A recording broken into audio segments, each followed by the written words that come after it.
you beautiful freaks. Welcome to a brand new episode of Freakquels, the hottest podcast since our first episode. I'm EJ Leeson, and with me is my co-host and our own version of Patrick Bateman, Rory Colorasi. Please. The things I've done would make Patrick Bateman wince. I was going to say hold for applause. And you're right. And you're right. He's beautiful. And also... that part. That's what that part. Okay. That's what he meant. Yep, absolutely. Also, as always, the podkeeper himself. His favorite part of the beach is the C-section, Mr. Young Vince. I love the idea of... So we have a nephew that wasn't necessarily born. He had a C-section. Oh, okay. So I like when he's older and he gives me shit, I want to be like, you weren't even born. We pulled you from the womb. I like that. You're not a real kid. You're not even a real kid.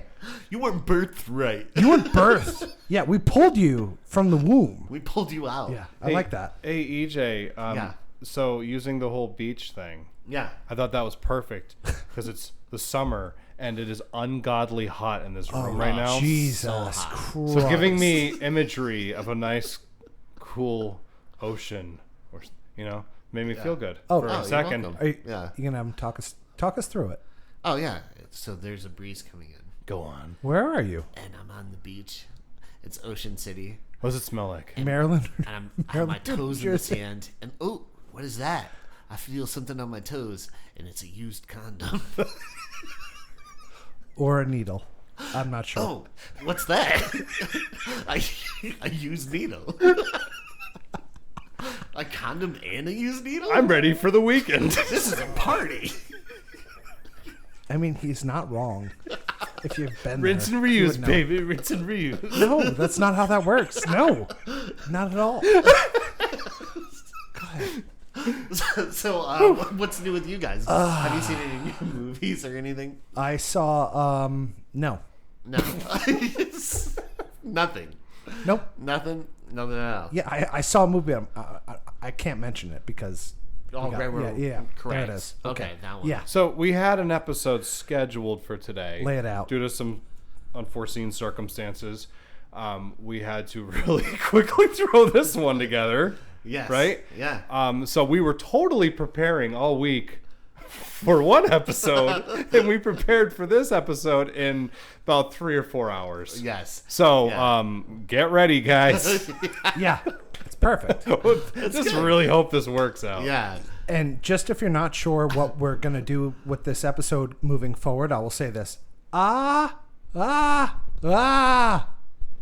Okay, go ahead. What are we doing? Yeah. So, well, first off, I saw Maxine. That was all the production I did for this. That's loved it. it. That's over. That's good. good. Okay, That was good. really good. Let's go. I was so impressed by it.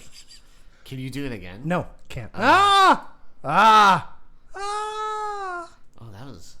I think that might I have think you been brought it better home than at the the end. first. At Yeah, the end? yeah. No, That was second good. take really Yeah. brought that home. Yeah. Okay. 2-take Vince over here. Still Two got takes. that. Still got that used condom. So, I was going to give it to Vince for as a gift. No, save it for later when I'm hungry. Okay, so I saw Maxine. And Me too. What'd you think? I think Ty West directs the shit out of movies. He's one of my favorite horror filmmakers, and I feel like Maxine was made for someone like me. Yeah. I love, obviously, if you haven't gathered this, all you assholes at home, we like horror movies here, big fans, and it had that perfect 1980s slasher feel. But more importantly, it had the Italian giallo motifs. Yeah. We'll say Definitely. And I was just watching it, and I was just kind of blown away by the way the movie looked. Actually, what's really interesting about it, I guess Ty West, all the equipment that he used would have been equipment used during the 80s, so it was all 1980s, lenses, cameras, sound equipment, just to give it that authentic look, and it fucking rocked. It was so cool. good. So yeah, Maxine across the board. I want us to, somewhere down the road, talk about the X trilogy. Oh, some I capacity. think, I think we're going to have to cover it at one point. Vince, I you think haven't seen them. actually- You're going to love them. Yeah, I think you'll love them. I was going to say, I'll check out right now. You guys go. No. No, mentally, I'm going to... It's good. Go. No. Okay. You got to bring I it also up? watched Okay. South Park. I also watched... Hey, wait, So, real quick thing. I Before you move on to South Park, also- how did you feel about Maxine? I liked it a lot. I Yeah? thought it was awesome. I actually, I don't know. I think I would rank it number 2 out of the trilogy. Did you talk to Shane or no? Not yet. Okay. Did he Friend of like the it? show, Shane Purdy. Go ahead. Yeah. He liked it. Yeah, Of course he did. Okay. Yeah. It's like I it's like a horror movie made for horror fans. He told me like you have to watch, but you have to watch this and then that and that. It's a whole situation, which I kind of respect that you're giving me that much information. But yeah. It's so cool. And Is it? and these movies came So, out of wait. nowhere. So the newest one just came out, right? Mm-hmm. Maxine, Yes. that's the newest one. Yes. How are you excited for the next one? Whatever that is. Well, I mean, as of right now, they're saying it's a trilogy. Although I guess Ty West did hint that there might be Wasn't there ideas already for like a 4th film. Was there already 3? This is the 3rd one. Okay. Yeah. So right now it's a trilogy, and I would like for it to stay as a trilogy because I think had it's a good to perfect leave ending. the friggin' party before everybody wants you to leave the party, you know? Yeah. And I feel like it was just a nice way to leave it for me. Yeah. But they'll make like 4 or 5 of them. yeah 6, 7, 8. I feel like Maxine in space. Yeah. Oh. I hope so. Maxine the marsupials. The fuck you Carmen edition. Perfect Yeah. callback. Yes. Oh, Excellent. thank you. Yeah. Thank you. But yeah, no, I also saw the South Park, the new South Park Ozempic, Yes. and it was great. It was really funny. Did you like it? I didn't see it. Oh, you didn't see it. Okay. No, I don't have time for any of that. I don't have any. I saw it. It's time EJ. for anything fun. I It's saw it. okay. What do you do? Have you been listening? I've been putting up drywall for the last like fucking 10 years, dude. There's No, nothing left in the house. No, no. To be honest, It's all drywall. to be honest, I'm actually like I'll just gush for a little bit. I've been doing something cool. So my basement, my wife has given me the privilege to have the basement. So I'm gonna put the Mac Babadook down there. No. I'm gonna put. You're throwing me off. I'm gonna put 2 screens. I'm gonna put an interface. I'm gonna put speakers. I'm gonna put a second set of speakers, and I'm gonna make a space for us that you guys can come over and we can like listen to stuff and do cool things. Cool. Cool. Like, what do you want us to listen to? Tomorrow, we're gonna come over. We're gonna listen to Dashboard Confessional, Alkaline Trio. I don't care. It doesn't matter. Just Okay. as long as Can I it's ask you a not- question? Is this really just you getting us into the basement and then we Yes. get there, you play some music, and then suddenly we're taking our Yes. clothes off? Bring your own handcuffs, whichever you're comfortable with, or zip ties. It doesn't matter. Whichever. Yeah. You Okay. choose. It's okay. Okay. Hey, It's up to EJ, you. I'm in. Yeah, you know, it sounds like Don't be. the plot of the Butterfly Effect. Oh, okay. Yeah, I don't know. It's the drywall effect. Yeah, the drywall. Yes. I'm scared. No, I'm down. That sounds cool. Okay. I'm down to listen to stuff. Do you like nature noises? I'm down to listen to stuff. Thank you. Okay, Yeah. good. Got it. I have Yeah. some tapes of it's just the sound of rain. Yeah. I like like that. that? I'm okay Yeah. with that. Yeah. Yeah. Constant. Ooh, that's good. You know, in the background you can hear some marsupials. Yeah. I don't know what to do. I don't know how to go from here. It's okay. EJ was just birthed. Yeah. This is birth Create the marsupial. trail back He's a up. baby. He's a baby marsupial now. But no, that sounds cool. Like, I would have fun coming over, listening to sounds. Do you record yourself putting up drywall Yep. so we can listen to the sounds of the fresh Sounds of drywall. Ah, damn it! God damn it! We can't move on. Where's the faster. fucking screwdriver? Bottle crashing? Okay. Yeah, that sounds like it would be fun. All right. Ah, shit. Shit. Are you gonna give us like a drink and then it's gonna be like, cry little sister? Yeah. 100%. Okay, cool, cool. That sounds like a good time. Do you have a giant poster of Jim Morrison down there? Yes, I do. Oh, okay. This is They're great. maggots, EJ. They're maggot TJ. How do they taste? Right to the other side. Yeah. Yeah. All right. Cool. Hey, South Park, huh? Yeah. So Oh we watched the Zempic. You watched it, right? I did. It was hilarious. I think like South Park is only getting better as time Yeah. goes by. I like that they are doing movies now. Yeah. Like, it's not, oh, we're going to do like a quick 20-minute episode. they're kind of like drawing out, like making pretty interesting storylines. I don't know. And they also They're calling out huge figures. sure. Oh yeah. Yeah. Yeah. And they have a way of getting like it's like one line becomes like a catchphrase and it just sticks. It's so good. It just never goes away. And I love the whole reasoning for Cartman wanting it. It's not really to lose weight, to be healthy. It's like to lose weight so he can make fun of other people and they won't have anything to say back to him. He's a terrible person. Yeah. Yeah. And he's like, look at you stupid asshole. And they're like, oh, you're, yeah, this is the best thing ever. And he just like keeps moving on. It's so good. Yeah. Yeah. He's bad.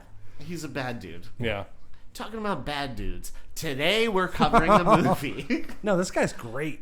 This guy rules. I saw some movies too. It's all right though. We can move on. No. it's I'm all so right. sorry. It's No, okay. go ahead. No, What did you see? Such a hurry over here. I'm so sorry. I'm so sorry. Oh my god. Oh, Jimmy Fallon. Oh my god. Oh my I'm so God. sorry. Oh my gosh. Look at this guy right here. Okay. No, go ahead. Go ahead. So today we're covering. Move on. Go ahead. Oh no. So today we are covering American Psycho. One of my favorite movies Yeah. of the Top, early 2000s. No, top for me. Yeah. Was 100%. it top for you? You say?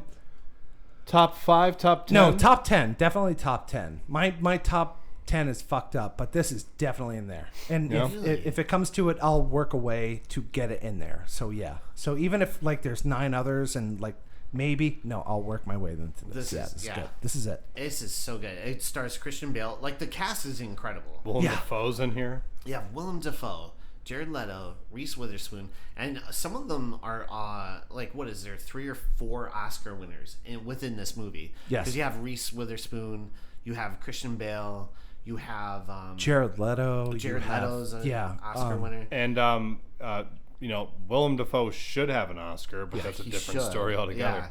Yeah. Samantha Mathis is in it. One of my favorites, Justin T from New York, Justin Theroux. We'll get to him Justin later. Theroux. Yeah. Yeah. Love him. I think he's hilarious Is he in this wearing movie. contacts in this movie? Maybe. I don't know. His eyes. He's Looks definitely very- not wearing sleeves. Or I think he is. But anyway, go ahead. Yeah. No. We'll go past he's that. incredible too. Yeah. He's one of my favorite people. Yeah. The interesting thing about this, Leonardo DiCaprio was originally the most sought after for the lead I role. was brushing up on facts, and that was one Yeah. of the things that I read. Yes. Yeah. There's one other actor in this movie that I love, and he seemed to have always been in those early 2000 movies about like rich, privileged people. Josh Lucas. Josh Lucas. I love know. him. He is great. He's like Especially a in beautiful this, too. mind. Yeah, he is so just such an asshole in this, but in the best Good way. prick. Yeah. Yeah. I He's like that. also in a movie I did revisit recently, and maybe at some point we can talk about this. But I watched the Ang Lee Hulk. Oh my god, outstanding! Right. It's so good. I just remember like people really punching down that movie. I saw it in the theater, and I remember like being like, "This is actually very good." And I rewatched it, and I'm like, "Oh, this movie was about like repressed childhood trauma." Yeah. Interesting. But Josh Lucas is in that.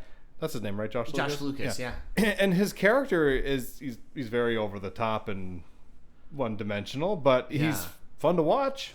I think that movie is just ahead of its time. I think so too. It What was is so the good. time frame compared to the MCU and the birth? Not I think it was like 2003. Yeah. I was gonna say 3 So or 4. where does that but fit yeah. in with like Iron Man and moving forward? So like I know Iron Man was like 2008, Yes. and then I believe the Incredible Hulk with Edward Norton was also 2008. It was like a couple months apart from each other. maybe? Yeah. Wasn't it like a Or couple months? 2008 maybe. Wasn't yeah. it like a couple months apart from each other? It could have been. Yeah. I mean, there's so many of those fucking movies now that like my know. memory might It's- just be blurring together. It's not the early movie's fault for the confusion at the end. So don't blame Edward Norton or who else. The beginning ones. I was right. The Incredible Hulk I checked. 2008. 2008. Yeah. Yeah. So Iron Man came out 2008, and then Incredible Hulk. Yeah, it was like a couple months later. And then what? It was Captain America, and then Thor, Did Thor come out first? or maybe it was Thor, then Captain America. I think so. Okay, and then Iron Man 2. I think. Or no, wait, Iron Man 2 might have come. Who cares? Who cares? Anyways, talking maybe. about the Hulk. Yeah. Josh Lucas. Is Around that incredible. time, it Yeah. happened. Yeah. It did. Got it. And Josh Lucas is incredible. He's just outstanding, especially in this movie too. I feel like he's so just like likable but unlikable at the same time. I feel like his character from A Beautiful Mind Yeah. just went out to work on Wall Street. Yeah. No, he's actually much more likable in A Beautiful Mind, Right. but just an actor that I always love to see in movies. That's really what I was getting at. Yeah. No, he's incredible in this. But yeah, like Leonardo DiCaprio originally was up for the lead, Patrick Bateman, and but he ended up passing on it, which is crazy. Do we know why? I don't know. Do you know it? What's the time frame? 2000. Well, my thing is, what was he doing at that time? Was there something better? Which you wouldn't think that but yeah, this movie's fantastic. Oh, this movie's fantastic. I can't imagine now. Like, he's great. Don't get me wrong. DiCaprio is probably one of the best actors of our generation, but I just cannot picture this movie with him because like no one else was better suited for this role than Christian Bale. That's fine. Yeah. Can you give me your DiCaprio doing this role? Can you flesh that out? I don't think it would have worked as well, honestly, because I mean, stop me if I'm wrong with this. I think DiCaprio got better when he started working with Scorsese, and at this time it would have been before that. Yeah, I think he just did The Beach with Danny Boyle, which is not a bad movie. That's a great movie too. And he was like kind of hot off of Titanic. Yeah, he was in like Titanic and The Beach. Because I think they filmed this one. Romeo and Juliet. No, that was pre-Titanic, right? It doesn't matter. I just wanted to make the reference. I don't think. Thank you. I love it. I don't think DiCaprio was ready to play that part at that time in his life. I feel like now he'd be awesome at it, but Christian Bale embodies that character, and it's a very like complicated character. Yeah. You know what I mean? Because he's sort of like this like empty serial killer who's kind of playing like, I guess like an ideal.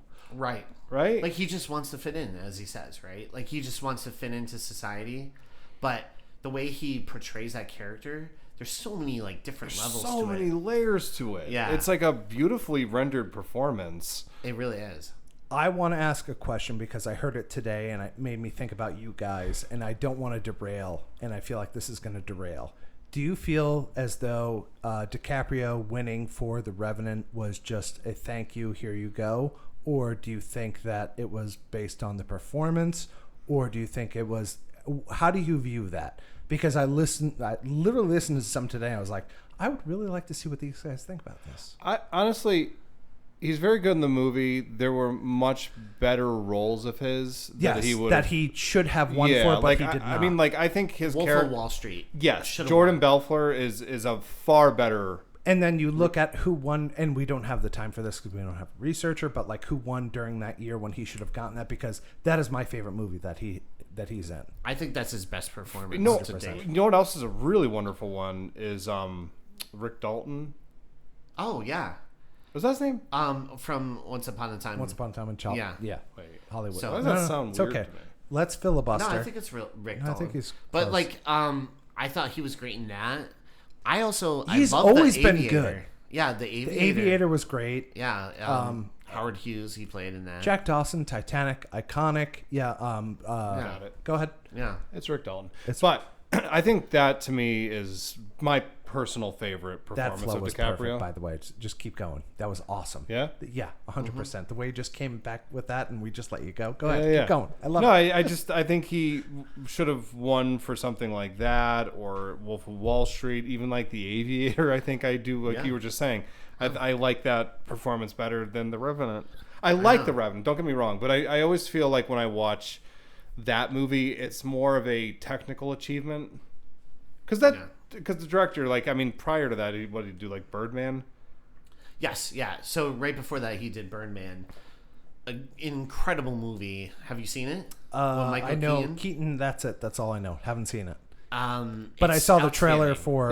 It's a what you'd call a technical marvel. Yeah. Okay. It's just actually, it's really funny because that whole movie is like that Charlie Day episode in It's Always Sunny, where the health inspector is coming. And he just makes it all happen. Yeah, and he's just going around, and it feels like one shot, and it's like tracking him. And That's what it is. It's a take on Birdman. Yeah, it really is, and it has that like that drumming as he's like going through and like fixing everything. He's like, "Goddamn bitch," and he's like fixing the stool and stuff. So that episode is very much like the whole movie of Birdman. It just feels like one constant flow, and that's one of my favorite episodes of It's Always Sunny in Philadelphia. Yeah, it's definitely worth checking out. It's not a joke. It's a lawsuit, dude. You can't just keep throwing the chair. There's a spike. You can't do that. Yeah. It's not welcome. But to kind of go back to the original thing, I don't feel like DiCaprio would have brought to that role what Christian Bale brought to it, because man, he's in that character. Yeah, he like embodies. I feel like DiCaprio, it probably would have brought more attention to this movie, right? Like, I feel like more audiences maybe would have found this movie earlier. But I would take Christian Bale any day over Leonardo DiCaprio, because I feel like in this role, or just in general? No, in this role, I feel like he just embodied that character, and I can never see anyone else trying to play Patrick Bateman. I just feel like he's. Dude, I wonder how much of what that character turned into were like choices that he made. Exactly. Do you know what I mean? Like, I feel like a lot of that stuff probably wasn't like he wasn't directed to do certain things. So they get the take, and he's just like, hey, just let me do one. Let me do one or two, and let me keep going with this. Yeah, I feel like he just probably like brought himself to a certain place because he's like that kind of an actor. He definitely seems that way. Yeah, and he was just making these like really wonderful choices that were all within the context of the character, right? So they didn't he was doing crazy things, but it didn't feel like something Patrick Bateman wouldn't do. Yeah. You know what I mean? Because somebody else could have played that and they could have went like super over the top. Yeah. But he just knew like that right level to do, but... So I would say his references to Huey Lewis and the News were so subtle and so perfect that whatever he would say after that was just believable. Oh, because he had these little things like Huey Lewis and the News.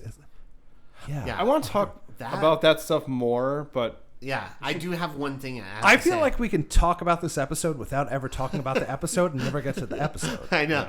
I do have to say, like, one thing about that performance that's so cool is how sometimes you can see him drop the veil, right? Yeah. Like, so he's always wearing this mask in society, and the best part that you could see it drop like immediately is when he's at the dry cleaners and he's talking to the girl. He's like, I'm busy Saturday, and as soon as he turns, it's like just his face just drops, like that smile that he has, it just goes like such to a blank spot. The reality of what is happening. Yeah. So he's just like, I'll see you. And then it just drops to like nothing, So it's so good. It's such a subtle thing. But go ahead. There's another one too. And it's like, he's in the flow of the character Patrick Bateman, right? Right. When he's right before he's supposed to go on his date with the receptionist. Yes. And he's talking to her, and he's just right in his rhythm. And then she puts the spoon down on the coffee table, and he's, you know what I mean? Yeah, like for a second there, like he just snaps out. He's like in the carton, like those little moments where like he loses control of the performance is really interesting. Yes, but again, it doesn't feel like over the top. It doesn't feel forced. He just feels like a real guy, which makes him frightening. Right. Yeah. It is so good. Yeah, he's like a scary, unremarkable kind of person. Which is weird, because he just feels like I love how throughout, and I don't want to stay on it too long, but then we'll jump into the plot. No, go ahead.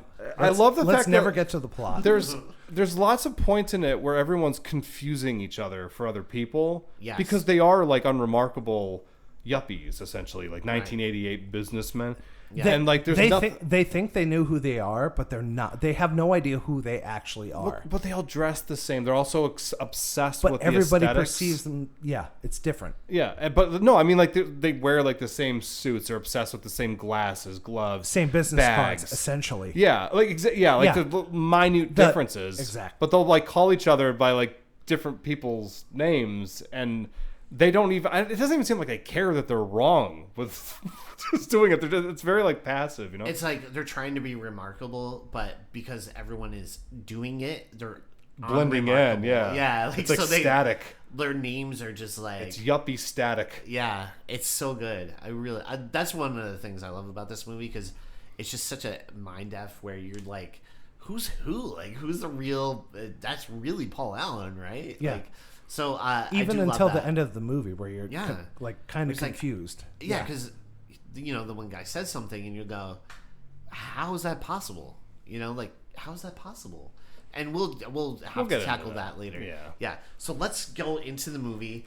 The opening credits are outstanding, and it starts off with looks like a crime scene where there's like blood and all this like white, and then some knives chopping up stuff.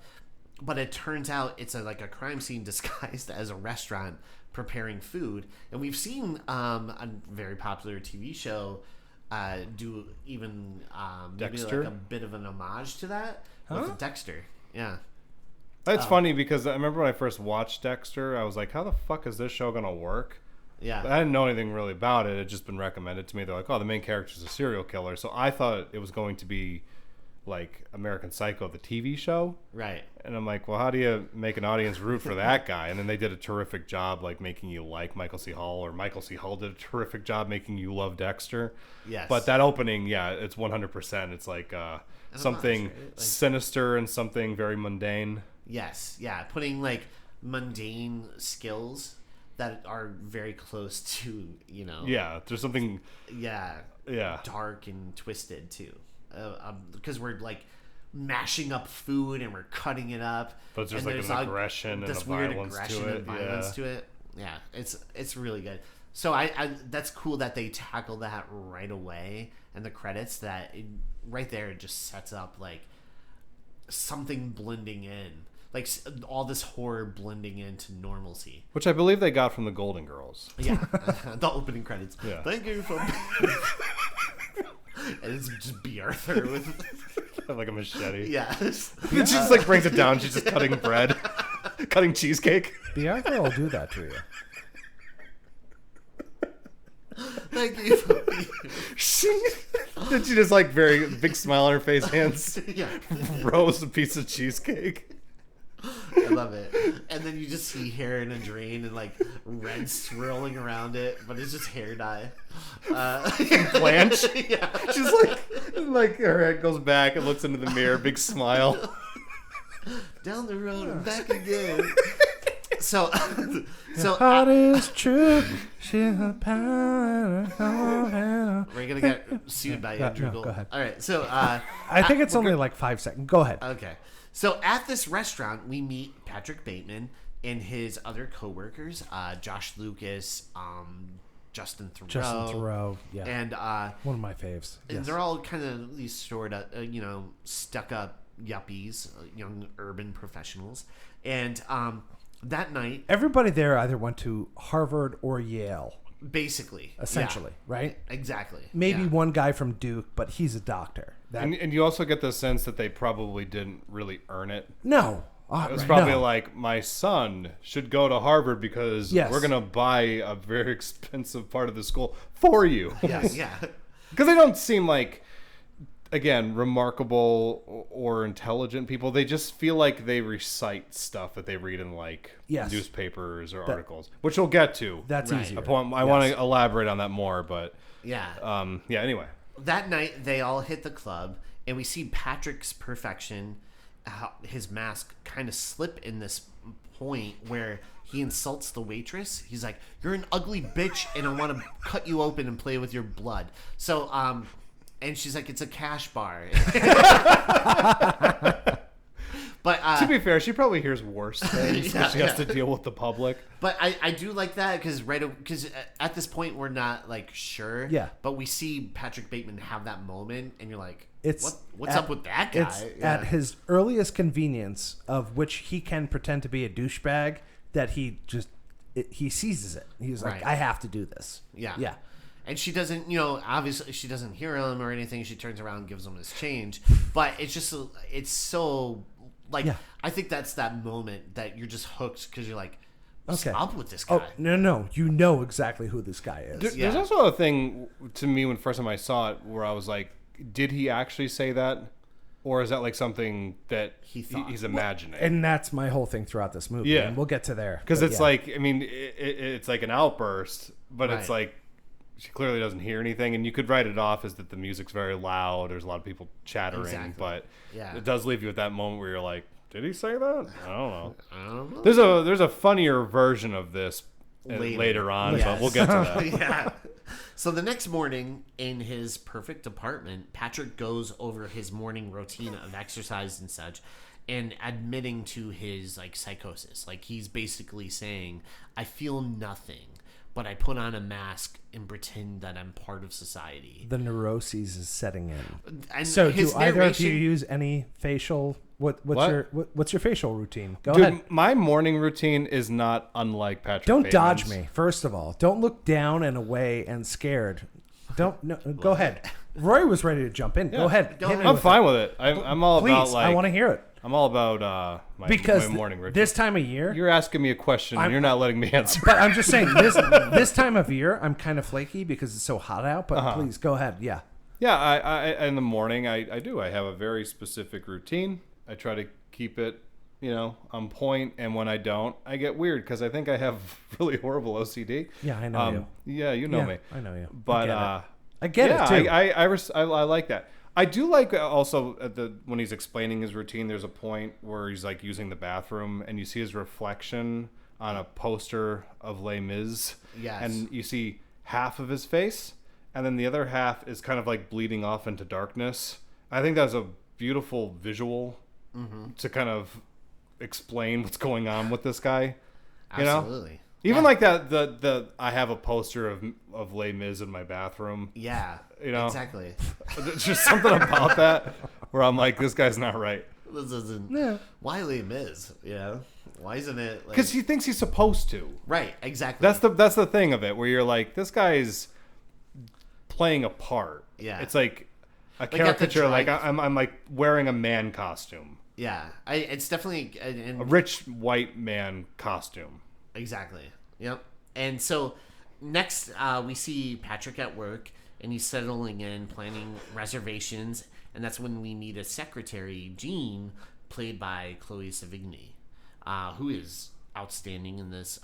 Even I forgot to mention In her. most things. In most things, yeah, she's pretty great. Can we but- just before we blow past it, when you see him at work, and he's walking to that walking on sunshine, Yeah, but like that Katrina very and the waves. cheery, happy music, and he just has like no expression. Yes. It's like Yeah. something that's supposed to elicit happiness from you, or maybe give you a little bit of a jolt, and he's just like nothing there. Yeah. How I imagine you walk into Three Jacks every day. Yeah. That's how I drove to Three Jacks. I actually hit somebody with my car, and I didn't change Run 'em over. my expression at all. Good. Yeah. I changed my speed a little bit. I speed up to hit him. Yeah. But To that song. So Walking on sunshine. I like Katrina and the waves.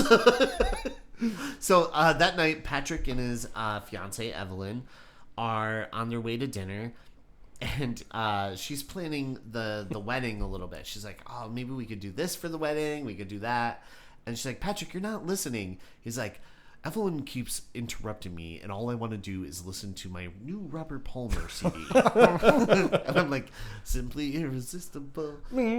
It's so good, but I love that scene because it also sets up like here he is engaged to Reese Witherspoon's character Evelyn, and he just couldn't care less. And then we also find out, her he father. has one thing on his mind. Right. Yeah.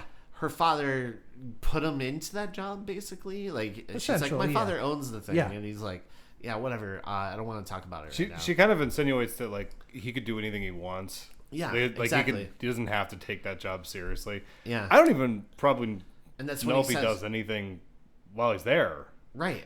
Yeah, and that's when he says, I want it because I want to fit in. Yeah. And so it's just to show like Yeah. he knows he's different, and like he just wants the job just to look like I also think he realizes he's crazy.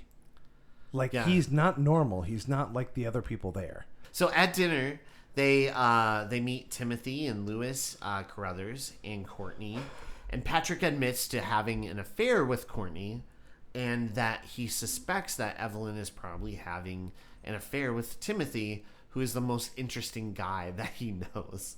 Identifies with him. Yeah, it's super psychological with how everybody kind of like ranks each other, and that's so important to all of them, even though they like kind of won't admit it. Like even when it comes down to like business cards, they literally are ranking each other based on a piece of paper.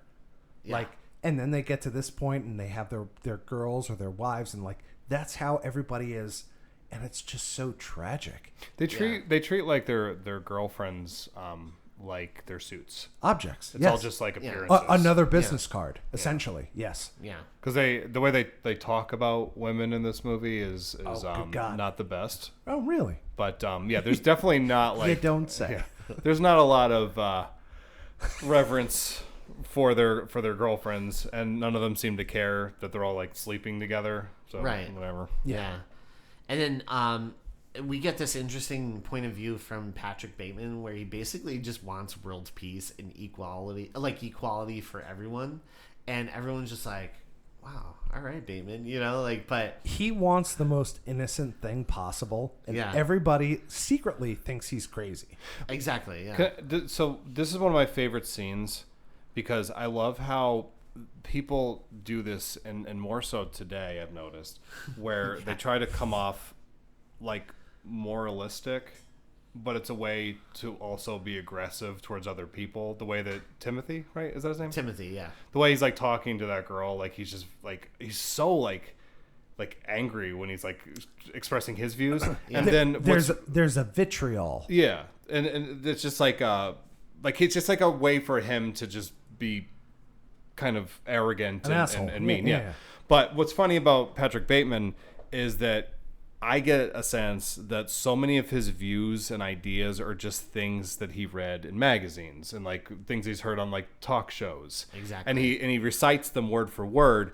But what's really interesting is that following this scene, he comes face to face with a homeless person, and he doesn't extend like a helping hand or anything. Kindness whatsoever. Yeah, he doesn't exactly follow what he's preaching. And then later on, again, when Timothy's watching Ronald Reagan on TV, he's just like, what do you think of all this stuff that's going on in the world? And he's just like, I don't care.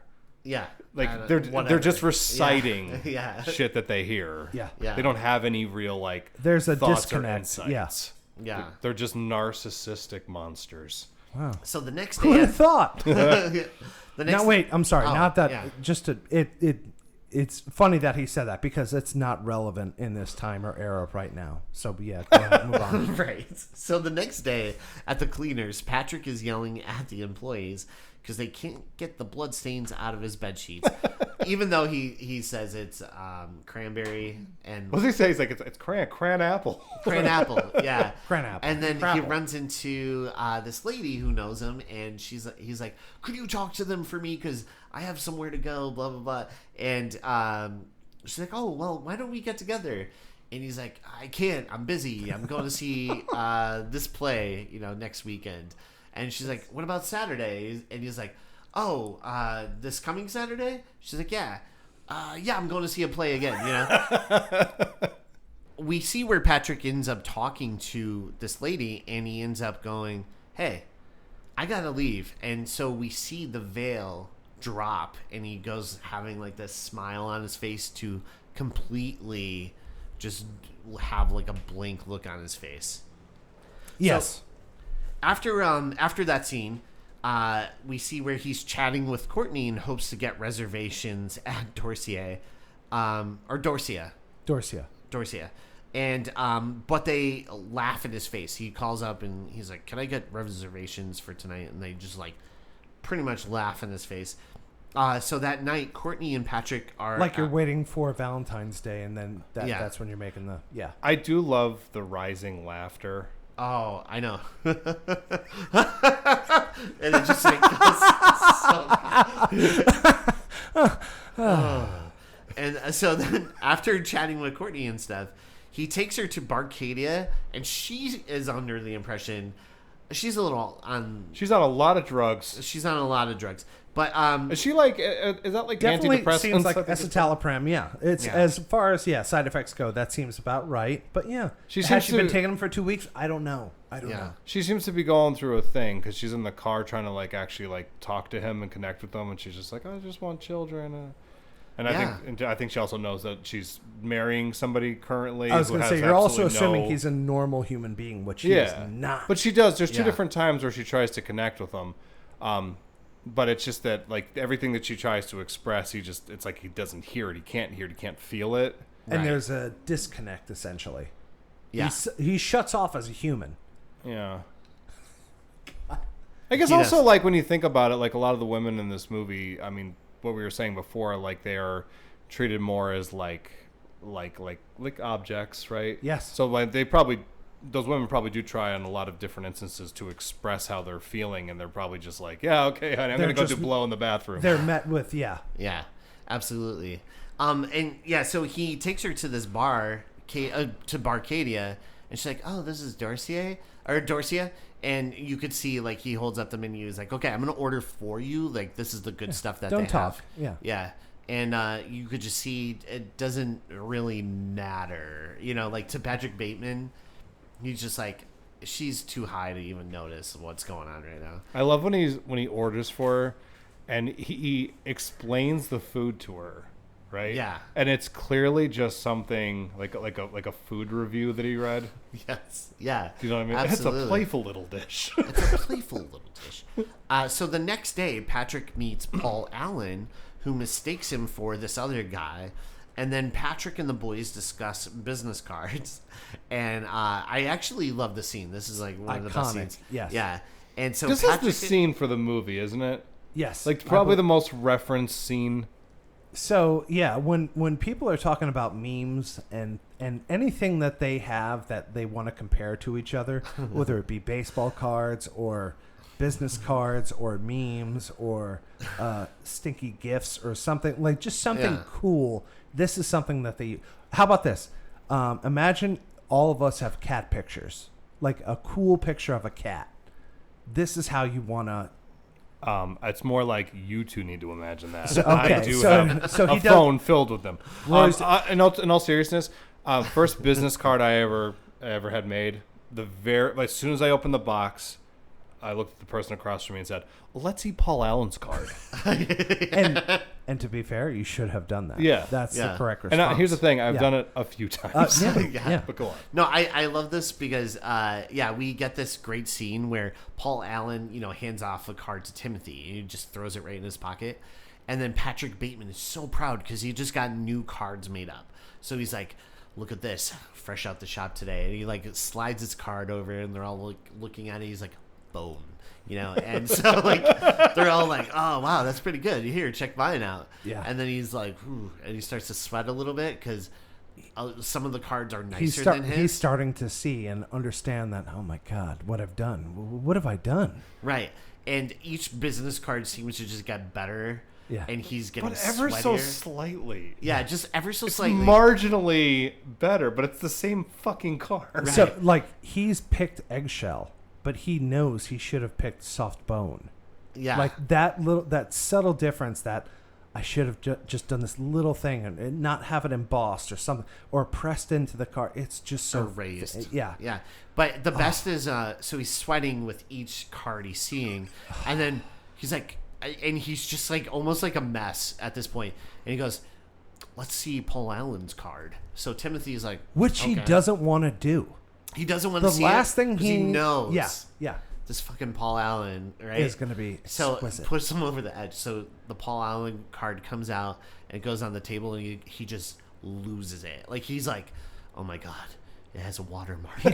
And he won't even touch it. And he sweat is like literally pouring from his sweat or like his forehead, and that's when Lewis is like, Patrick, are you okay? You're sweating, and he's like, I have to go. It's funny, like his reaction to that card. It's like, oh, let's see Paul Allen's card, because you're right. It's like he doesn't want to see it. It's almost like somebody. It's almost like somebody said, like, I have this photo of your wife kissing another man. Like, that's the reaction he's Yeah, having to it. He's just like, oh, I don't want to see it. But he's kind of like, my look. wife's kind of hot, so I kind of want to see this. yeah. As bad as I don't, I still want to see it. So, But that night, we witnessed Patrick succumb to his murderous side a little bit, murdering a homeless man in the alley, as well as his pup. The woof was unnecessary. Yeah, that was I knew you I when I got there. I know. Yeah. I didn't was care just for like, that.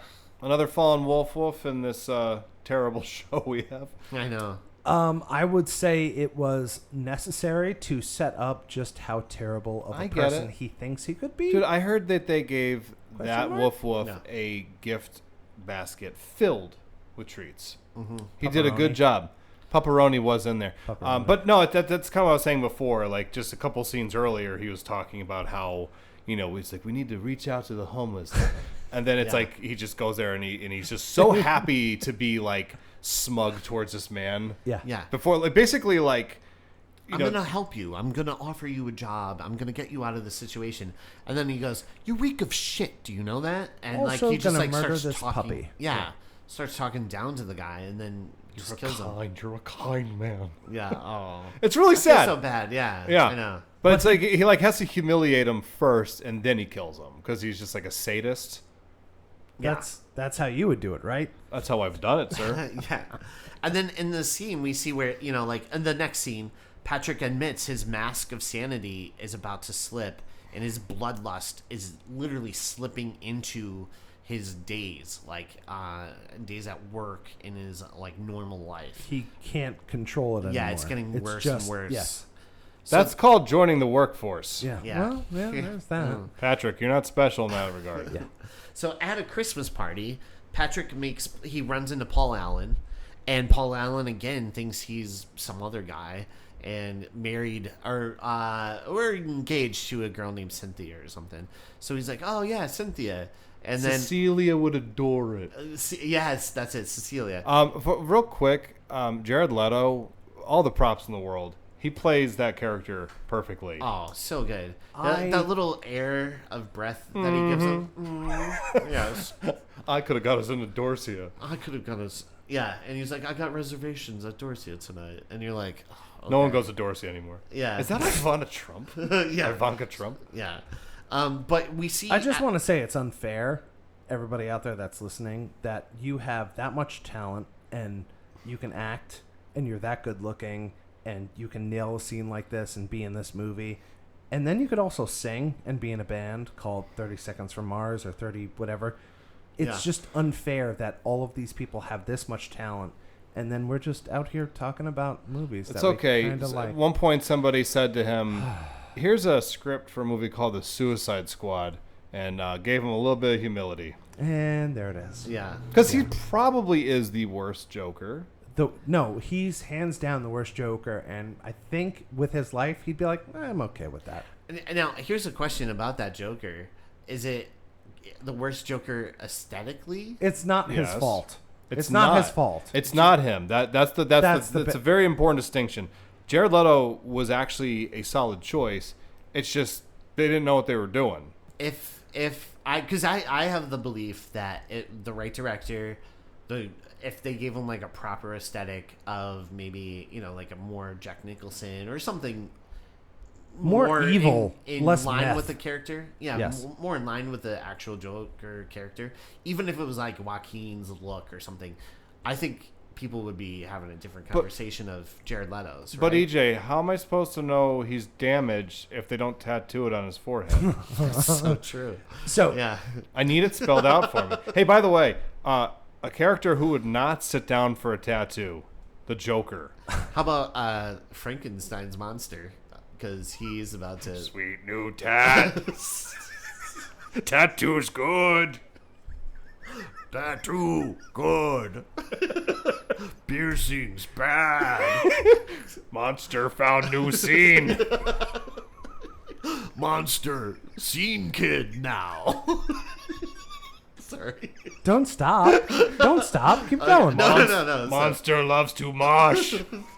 But I don't know. Moshy monster. Don't give it up. Come on. Now, no, it's a weird thing because now the Crow, besides Frankenstein's monster, Now the Crow. so the new Crow is they just went full Joker with it, right? So he looks like a crow from Florida, like he basically Like Miami, like maybe like Jacksonville, or like someone's something. he's gonna bite Or someone's Tampa. he's gonna bite someone's face off on like Yeah. I-95. He's like the Tampa Bay Crow. Did you ever see? He's gonna be on I-95 naked, eating someone's face with his hands. He was like on an episode of Cops. I get it. No, I get it. I know that guy. Did either of you see the Florida Project? That's where he's from. Yeah, he came from that movie. Hey, yeah, I imagine that they put that makeup together and they're like, maybe it was something else. Maybe it wasn't people rejected the Joker because of the look. Okay, it absolutely was, as it turns out. What's another IP that we could just tattoo up? The Crow. And then now, So now it's going to be Frankenstein's monster. I don't know. here's what I want to say about Jared Leto's Joker. Yes. Is that like people like when it was leading up to it, people would be like, Heath Ledger was the heroin addicted Joker. Jack Nicholson was the LSD addicted Joker, and so was like this. Like, Joker's just crazy. Like, Yeah. and first of all, the best Joker is Mark Hamill, and we won't even go there. But like, just everybody has these interpretations that they want to portray on it. Like, no, just let everybody have their own thing. Like, Jared Leto can have that Joker. It ain't right, but it's still his thing, and he can have it, and we'll go from there. And just stop complaining and enjoy it. I kind of... Hey, I don't want how am to. I supposed to know I'm he's sorry. damaged unless they tattoo it on his forehead? So, Moving on. anyways, yeah. Face tattoo Jokers, I don't know. Maybe it'll work down the line. Tell me you don't want a job by telling me you don't want a job. Get a face tattoo. Go ahead. Florida Joker. Hey, you know what'd be awesome? Let's kill this IP. That's what I thought. So at the Christmas party, Patrick ends up making plans with Paul Allen to get dinner. Then we see Patrick and Paul Allen at this dinner, and Paul is getting under Patrick's skin every time he talks, basically. Before we go forward with that, do you love the way that they're trying to like out asshole each other to that waiter Yes. to see like who could be the most entitled? Yeah. That's so goddamn subtle, but it's like incredibly accurate. It's so awful. It's so terrible. Yeah. And that waiter's just kind of like how I would be. I just like, All right. Yeah. I've seen you be that way. I Yeah, have. I get it. I have. I have. I'm the one like being condescending to To the Oh, you want customers. a burger, do you? You're so Idiot. I don't How get dare it. you?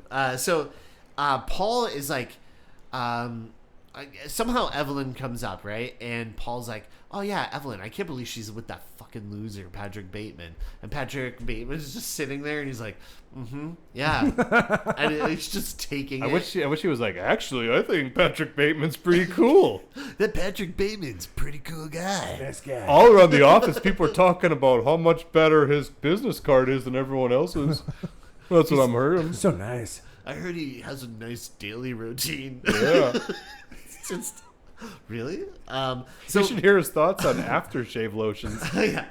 Paul is getting hammered, and they end up going back to Patrick Bateman's, and they're listening to Huey Lewis, and Patrick Bateman ends up killing Paul Allen with an axe to the face. And I love this line. So he's like, do you like Huey Lewis in the News? And then he goes on this huge spiel about their music and their sounds. Because they're awesome. And they are awesome. Yeah. Doesn't Paul like respond? He's like, oh, do you like Huey Lewis in the News? He's like, yeah, I guess. Yeah. He's just so trash at that point. He's like, hey, why do you have this section down here? You got like a puppy or something? A chow. A chow. Yeah, he says a chow. Yeah. And he's like, hey, Paul. And then you just boom right into the face with the axe. EJ, you know I have to ask you this question. Yeah.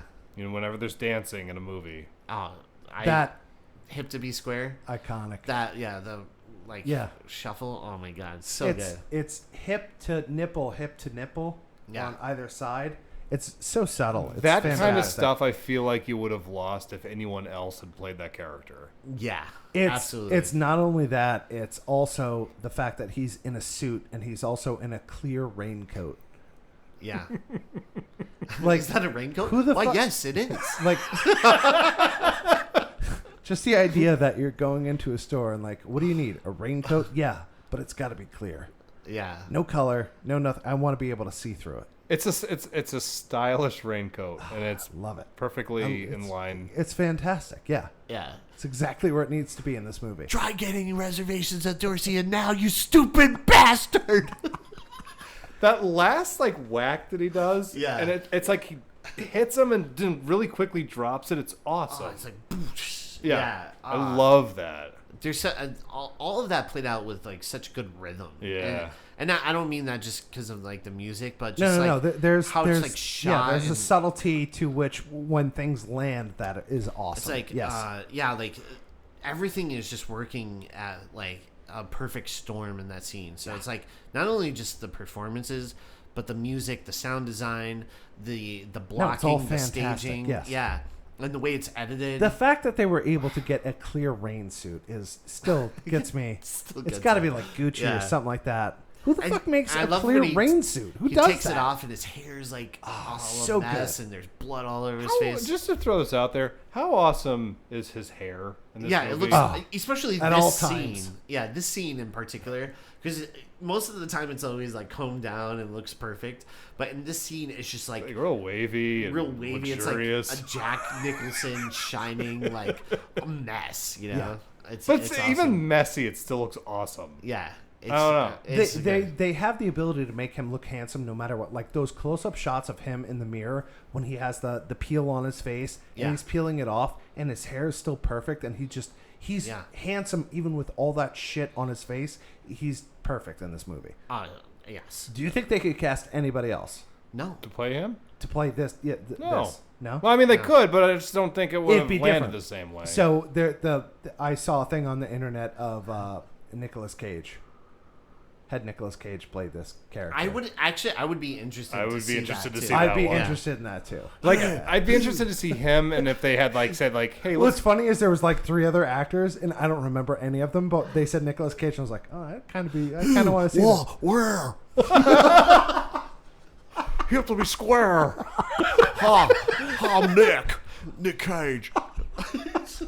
You know, also would have been interesting to see if they just were like, "Let's see what Defoe does." Oh, Willem Dafoe? Yeah, Oh, 100% on Dafoe. that. You like Huey Lewis in the new Spider-Man? Like, avenge me. Avenge Huey!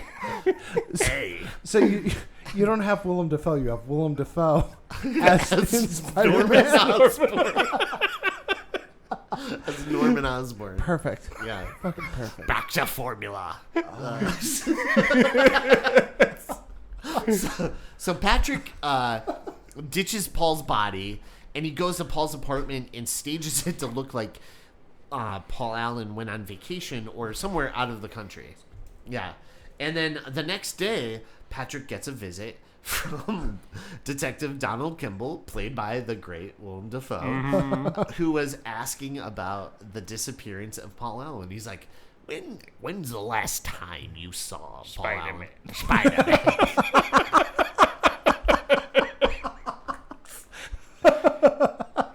You know, Patrick, you and me, we're not so different. We're not so different. Hey, that's fun though. Green Goblin and Batman in the same room. I'm something of a detective myself.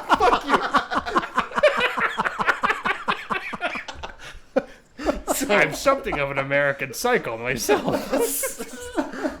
So he's asking him, different questions about Paul Allen. And Patrick, he's like, oh, all right. I don't really know anything. Last I saw him was like months God, ago. leave all that in. Yeah. Please. Yeah. Oh my God. So Patrick takes in some Texas Chainsaw Massacre while he's exercising and preparing for his night to become the Predator, right? And so Patrick Himself all revved up. Yeah. Patrick picks up a lady of the night, and he's like, I'm going to call you Christy. And then he also orders a call girl. And Patrick puts on some Phil Collins, and they all Susudio together. Yeah. So what happens there? So they all Susudio. What could you explain what you mean by that? Oh, well, they Susudio. See, the thing is that She was an easy lover. Easy lover. That's it. That's all Don't we got. stare at it. Eat it. But I just... Wait. What? What? Not quite blonde, are you? Wait. More of a dirty blonde. More of a dirty blonde. Don't wait. Greatest quote of all time. Don't stare at it. Yeah. So That's what he says to her. he sure does. Just the fact that you said it was awesome. I like when Cheers he's me up. Susudio in the mirror Oh. Yeah, so Susudio's the flex? blasting while he's The like... flex? while they're Susudioing. Yeah. Yeah. And, the part where he flexes and he's like, yeah. They're And having he's like, look Pointing at at the that mirror. camera. Look at that camera. so they're having Susudio. sex marsupial style. Yes, they are. Yes. And then the he term is flexes it. Susudioing. Susudioing, and he flexes in the camera. Just oh my god, Jesus Christ! So We're good. children. Can that be We a are Freakquels children. term going forward? Susudio. Yeah, there's Susudioing? Susudio. Yeah. Let's do it. It's Hey, like one thing- boinking or boyoyoing or Boyoyoing. boyoyoing. Yeah, that's I another normally one. say That's a it. classic Yeah. EJ. One thing I do like when he's giving it's the Phil Collins breakdown. Yeah. Oh, yeah. Yeah. So I like that even in moments like that, he has shit obviously that comes off like he just read a bunch of like music reviews and Right. like kind of stitch it together and is passing it off like they're his own feelings on it, even though he's 100% a guy who cannot feel He music. literally just read Rolling Stone. Yeah, he's like regurgitating stuff, but he's also using it in this weird way to talk down to them. Yeah. And it's just like every choice for him is right on the money. It's so good. Yeah, everything in the scene, just like, and after he wakes up and he goes to his like toolkit, and then we don't see what I have happens. to have my tools. Yeah, and all of a sudden, I like to be bound. I like to bind. I like to be bound. I like to bind things. So we is see. shit.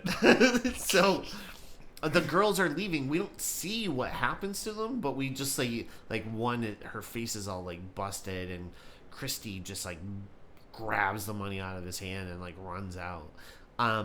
So at They're lunch just so the next defeated. day, they just look like something terrible just happened.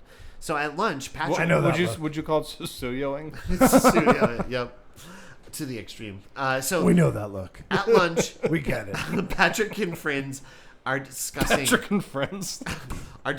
chicks, man. And then I love this part where Patrick goes, you know what Ed Gein said about women? What did Ed say? Yeah. Please. Who's Ed Gein? He's like, serial killer, 1950s. Wisconsin. Yeah. He's like, sometimes I see a pretty woman walking down the street, and all I want to do is take them out on a date, right? And with the other part of you, I want to see what their head looks like on a stick. And he thinks it's a joke that's going to kill, and they're just like, it's fucked up, man. I think it's hilarious. You know what would have been really? You know what would have been a perfect punctuation for? What are you, Ray Liotta? Yeah. Go ahead. I'm sorry. You know what would have been a really good punctuation for that scene? Yeah. Like, oh, you want to take her out for dinner? Yeah. That part of you wants to take her out for dinner? That would have been a really That's good so way good. to end that scene, Yeah. but that's just me. So all is smooth until Louis Carruthers shows up, and he shows his business card, and Patrick is like, he's furious at the sight of it. Yeah, just like enraged at the sight of his new business card, which looks amazing, right? It's awesome. And so Louis goes to the bathroom, and Patrick follows him into the bathroom, and he puts on his gloves, like ready to like literally choke him out at Strangulate? I've done that to Yeah. you here. Yes. I've seen it. I enjoy it. I look forward to it. You never do it. And you also Oh, yeah. kissed my gloves. So Fair enough. it's a thing. Yeah. Yeah. Just wait till climax and then choke me. Anyway, Hey, go ahead. so when the way Patrick reacts in that moment, Yeah, why do you think he reacts that way? that he stopped. No, do you Or- know, like, because like when Louis, like, is sort of kissing Affectionate? yeah, why does he seem so deeply repulsed by that? As a person who probably doesn't feel things in general, did something stir? He kind of gets it. he kind of... No, meaning like within Patrick, is there a little bit of... Yeah. You think little, like a little homosexuality just say, in there homosexuality, somewhere? maybe. Because then he goes possibly. over and he starts like cleaning, trying to like wipe his gloves clean. Yeah. I don't know, because I just feel like a serial killer who doesn't feel anything, so he has an awfully strong reaction to that. I agree with that. Yeah. I've never heard anyone talk about that before, but I was always like, why does he react that way? Unless That's there maybe interesting, yeah. is something inside of Patrick that... Because again, everything is a front. Right. Patrick doesn't really even know who Patrick is, and he does seem more like he's reenacting movies when Yes. he's like having sex. Right. But I'm like, I wonder if like Lewis Is that, like, made repressed? something stir inside of him, and he was just like, oh my god, like no, like that is like interfering with my presentation. Right. I don't know Yeah. if that's what it is, but I did find it interesting. Give him a little bit of relevance. Yes, I agree with that, and I kind of see a little bit of like almost afraid to admit anything in that. Yeah. Like just his reaction to it. Like I kind of, but no, I don't want to. I don't want to admit it to anything or anyone or anything like that. I don't want to. Yeah. It was a different reaction for him. Yes. Yeah. Which I haven't seen before. Yes. And then, so yeah, Patrick stops and he rushes out, and he says my favorite excuse ever. I have to return some videotapes, which is, I think that's an effective Hollywood excuse Video, to get out of anything. Blockbuster. Where are we going? Where we Yeah. gotta go? Yeah, I would say a Hollywood Video. Usually Hollywood Video. I would say at that time might have been some mom and pop video stores, because this is Sure. like 1988, I believe. Yeah, that's true. Blockbuster, wouldn't Blockbuster pop up? Yeah, in the 80s. So I think it was like 86. So maybe Blockbuster at this Yeah. point. Yeah. So at work, Detective Kimball shows up asking about Patrick's whereabouts on December 20th, and also if he likes Huey Lewis. And Patrick... The news? Yeah, Huey Lewis and the news. And Patrick Bateman lies about liking it, and somehow he's like, yeah. what the... why would he ask me about that? You know, Yeah. specifically. Like, I literally killed Paul Allen. He's so listening to it. paranoid. Yeah. Yeah. Anything is So going to set him paranoid. off. 1985. Oh, man, I said 86. You too. did Damn. by David Cook in Dallas, Texas. Blockbuster was founded, Wow. Yeah. offering 8,000 VHS tapes compared to the typical 200 to 300 at rivals. That's crazy. So David Cook, here's your cooks. shout out. Yeah. All right. Excellent. I think that was the first whistle on that. On any. So Patrick is with Courtney and I asks can't do it about, either. Wait. Ooh, that's good. Pretty good. I can't That's get pretty there. good. You're like a Yeah. bird. Is he trying to like throw Kimball off? But you know how he keeps trying to like offering him like water and stuff. He's trying to come off like alcohol accommodating. and stuff. Yeah. But he's like every time he starts No. getting on a roll, he's just kind of like, "Do you want?" And he's like, "No, Yeah. that's fine." Yeah. I think he is just trying to like change the subject any way possible and try to be like, maybe we could have I know all this information about this kind of alcohol, and if I could just ramble on about that for like 5 minutes, you know what I mean? I actually do think that's like, do you want this drink? Like, because he names it specifically, and when he's like, no, I think that's just like shit. Like, because I feel like he can't have a normal conversation that he's not leading. Yeah, like you he's know what I like mean? he's not in control. So I feel like he's always trying to take control Yes. in the situation. And it's funny because that's another one of those instances where the mask slips. Yeah. There's a point where he's at the desk and like it just like drops, where it's just kind of like, oh, there he is. Like there's the monster. Yeah. But he is always trying to take control of the conversation, and Kimball just kind of keeps pulling it back. And it's a nice little tug of war. It's very subtle.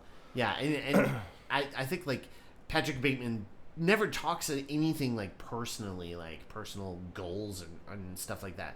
So to see, you know, the detective actually asking him questions straight on, like one-on-one, I feel like that makes him feel uncomfortable. Yeah. And he can't handle it. So Did you find it weird when Kimball was leaving the office and he's like, "Well, meet again, Patrick Bateman"? Who takes pictures of Spider-Man? and he just yells that into the office. I thought We'll that was meet weird. again, Bateman. Wow. Yeah, I thought it was Wow. it was strange. Detective Kimball, man, he was out Who'd have there. thought? Yeah, who would have known? So Patrick is with Courtney, and she asks him. She's like, "Hey, are you gonna see me before April?" And he's like, I don't know. I don't have a fucking calendar in front of me. right, but What was going on prior to that? oh well, There was the studio. oh yeah, there was the studio, and but yeah, Patrick gets up and he's like redressing and stuff, and she's like, "Hey, do you think I'll see you before April?" Nope. Because I think that's when she's about to get married to Lewis. They don't really say it, but that's what I figured, right? Yeah. So Awesome. and then she, I think, is trying to like really be like, let's us do something. Like, why aren't we together, right? Like, I feel like she's trying to without connect with saying them. it, like trying to connect without really saying like, Trying to suss out the relationship. yeah, like save me from this, right? I feel like she's like, please, like almost throwing a lifeline for to sure. Like, yeah, and then like there's a real clear cut moment where you could see her like realize it's just never going to happen, that she's never going to have that connection, because she says something like, I forget what the wording is, but she's like, if I don't see you, have a really nice holiday, Patrick. I forget what she says, but it's just like that moment, like she's just like, okay, this isn't going to happen. I'm resigning myself to my fate. Yeah, I have to, be with this man who would rather be with you, Patrick. Everybody wants to be with Patrick. Yeah. I want to be with Patrick. Patrick's awesome. yeah. Yeah, I get it. I get it. The wrong takeaway for this film. Patrick's awesome. I don't know. It's about like that. when someone looks at you and they're like, Tyler Durden's awesome. You're like, well, He's so hot though. Patrick Bateman's a catch, right? Yeah. Like, Essentially, yeah. kind of like a catch and release. yeah. So at the club, Patrick and Timothy are snorting some yay, and they're chatting with chicks about murders and executions. Wait. In the bathroom when they're doing Oh, coke? yeah. All right. There's a line in it that kills One me of- every single time. One when of it's my like, favorite lines in any movie. when he's Please. just like, we shut up, we're trying to do drugs here. Which was uttered by Justin Theroux, I believe. Yeah. Yeah. No, the people in the next stall, the guy just kind of leans over. Justin Theroux and what's his name were trying to do drugs, and he leans over and he goes, "Hey, would you guys shut up? We're trying to do drugs over here." No, the guy in the next stall says that to Justin Theroux and Patrick Bateman. Jesus Christ! Yeah. I've watched this movie like at least 5 or 6 times. I have to watch it again now. And then Justin Theroux like leans over and he tells him to fuck That's himself right. or something. Yeah. And he's all pent up, and he's like, I thought sorry. he said that, but yeah. No, but Steroids. Justin Theroux still, he says the line. He's like, "Sorry, I'm really pent up. I'm doing steroids." And it's just like, yeah. And I like that you see like Patrick is just like rubbing his teeth. he's just like doing the coke cocaine. thing. On top of everything else he has going on, he's also doing steroids. Yeah. So then we, 80s excess.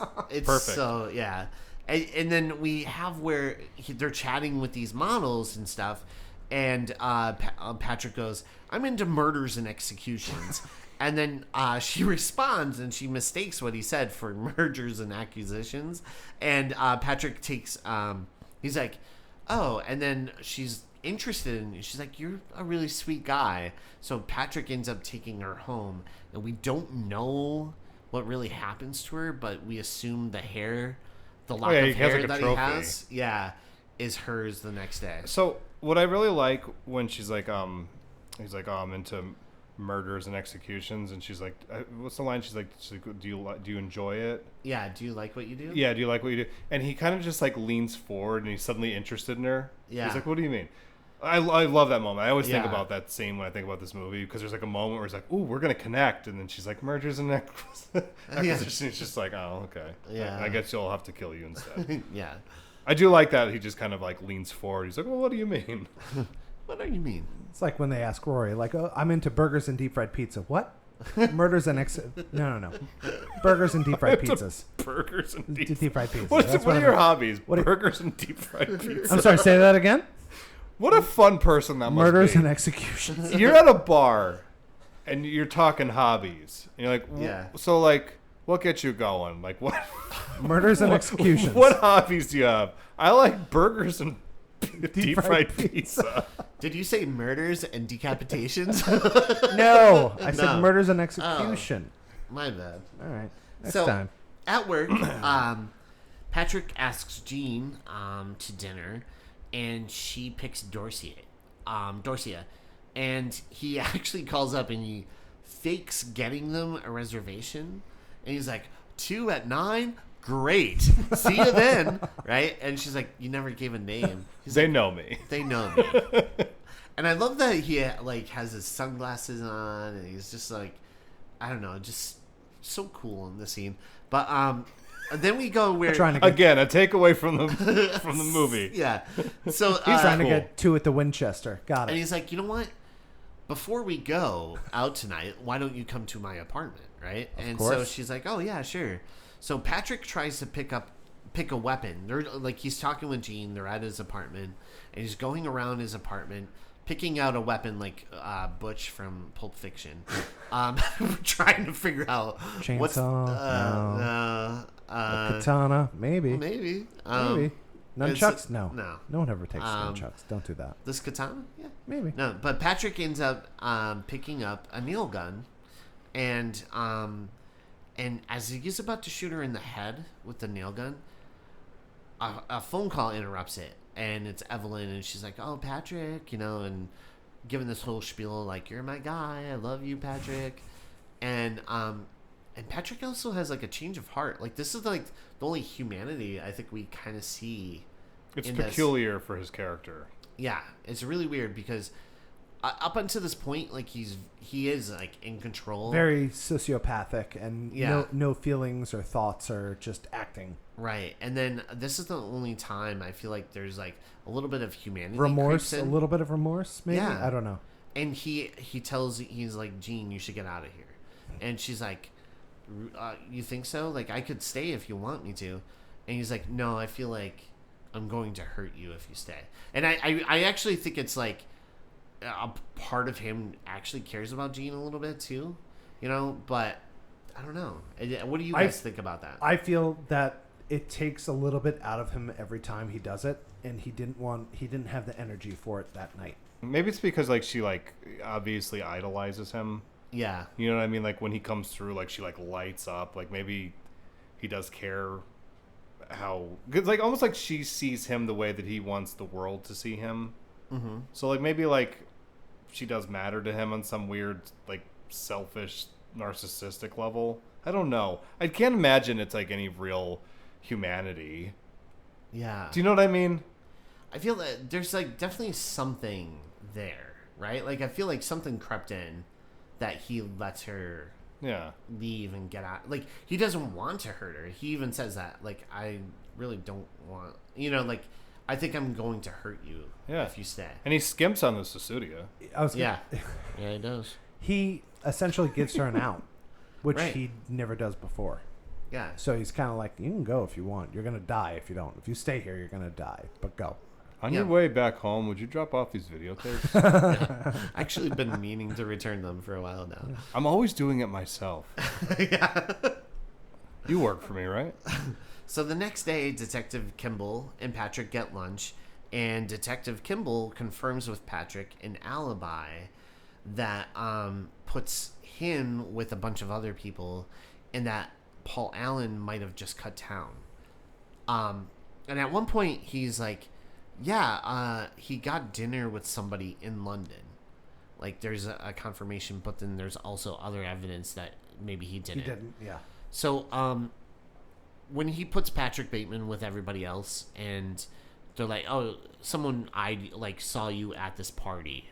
Patrick Bateman's kind of relieved. Even Detective Kimball at this point is like, I know it's not you, like, I think the guy just cut town and whatever, And so I thought that was interesting because I feel like Detective Kimball always seemed like his intuition about Patrick Bateman was right, but at the same time, there's just like this world is just so confusing beyond him. Yeah, like they're all so like I know that whenever you see Patrick around Kimball, you can always feel a cold shiver running down your spine. So true. Yes.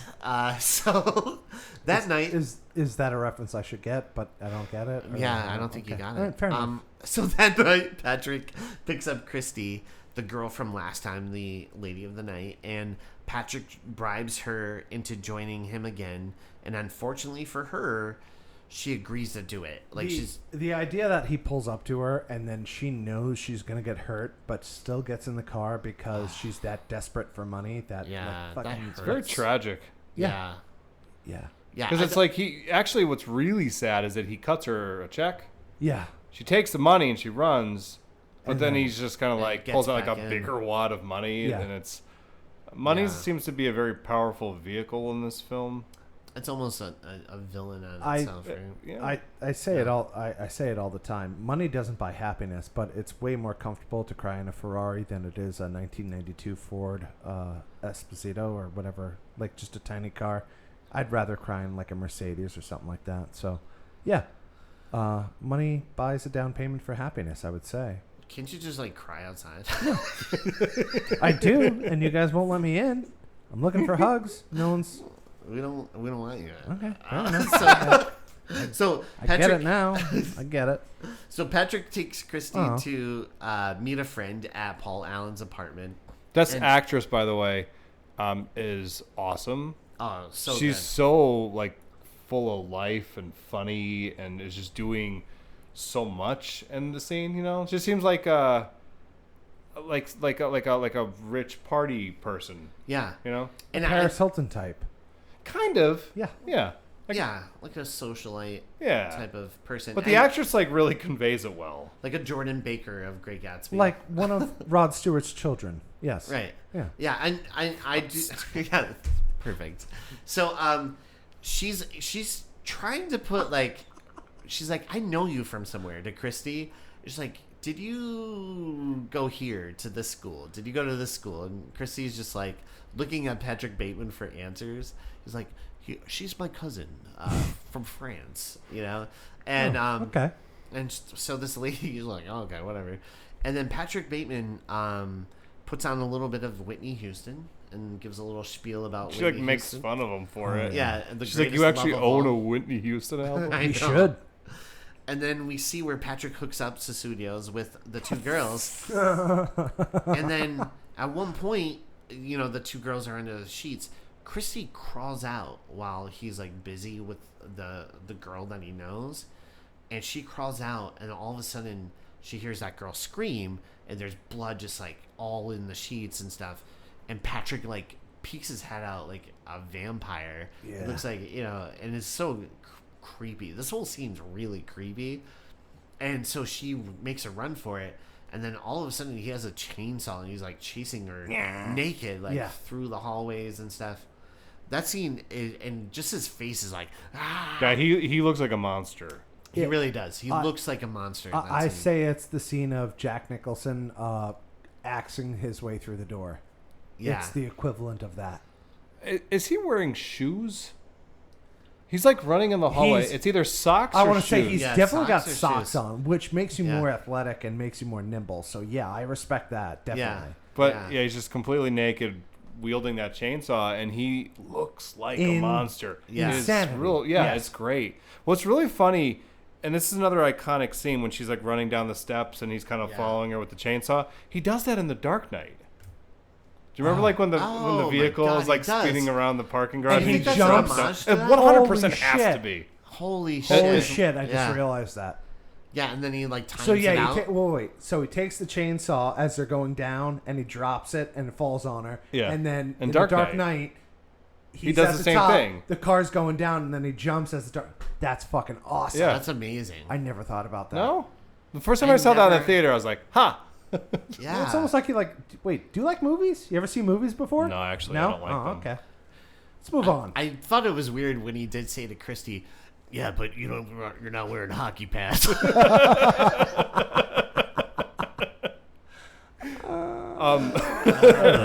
it is. Okay, good work. I No, have a appreciate question that. for you about Christy. That's her name, right? Her appearance prior to him going out the first time to go meet her. He's watching the Texas Chainsaw Massacre, right? Yeah. And she kind of looks a little like Sally. Yeah, she Do you really think that's does. why he picked her?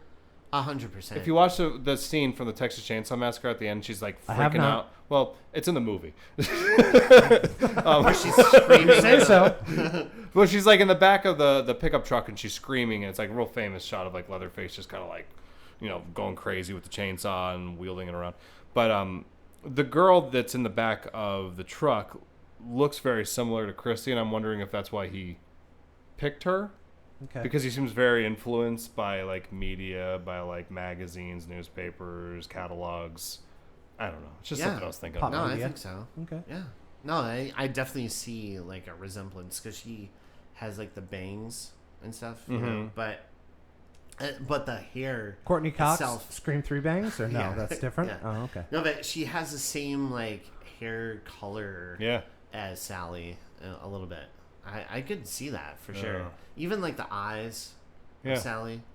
I respect that you guys constantly get me on the Universal Monster movies, but the number of people here that when I tell them about this, they're like people that will say, "Have you seen Texas Chainsaw Massacre?" Like that's like the most iconic one that most people would say to me, and I don't think we haven't done that, right? No.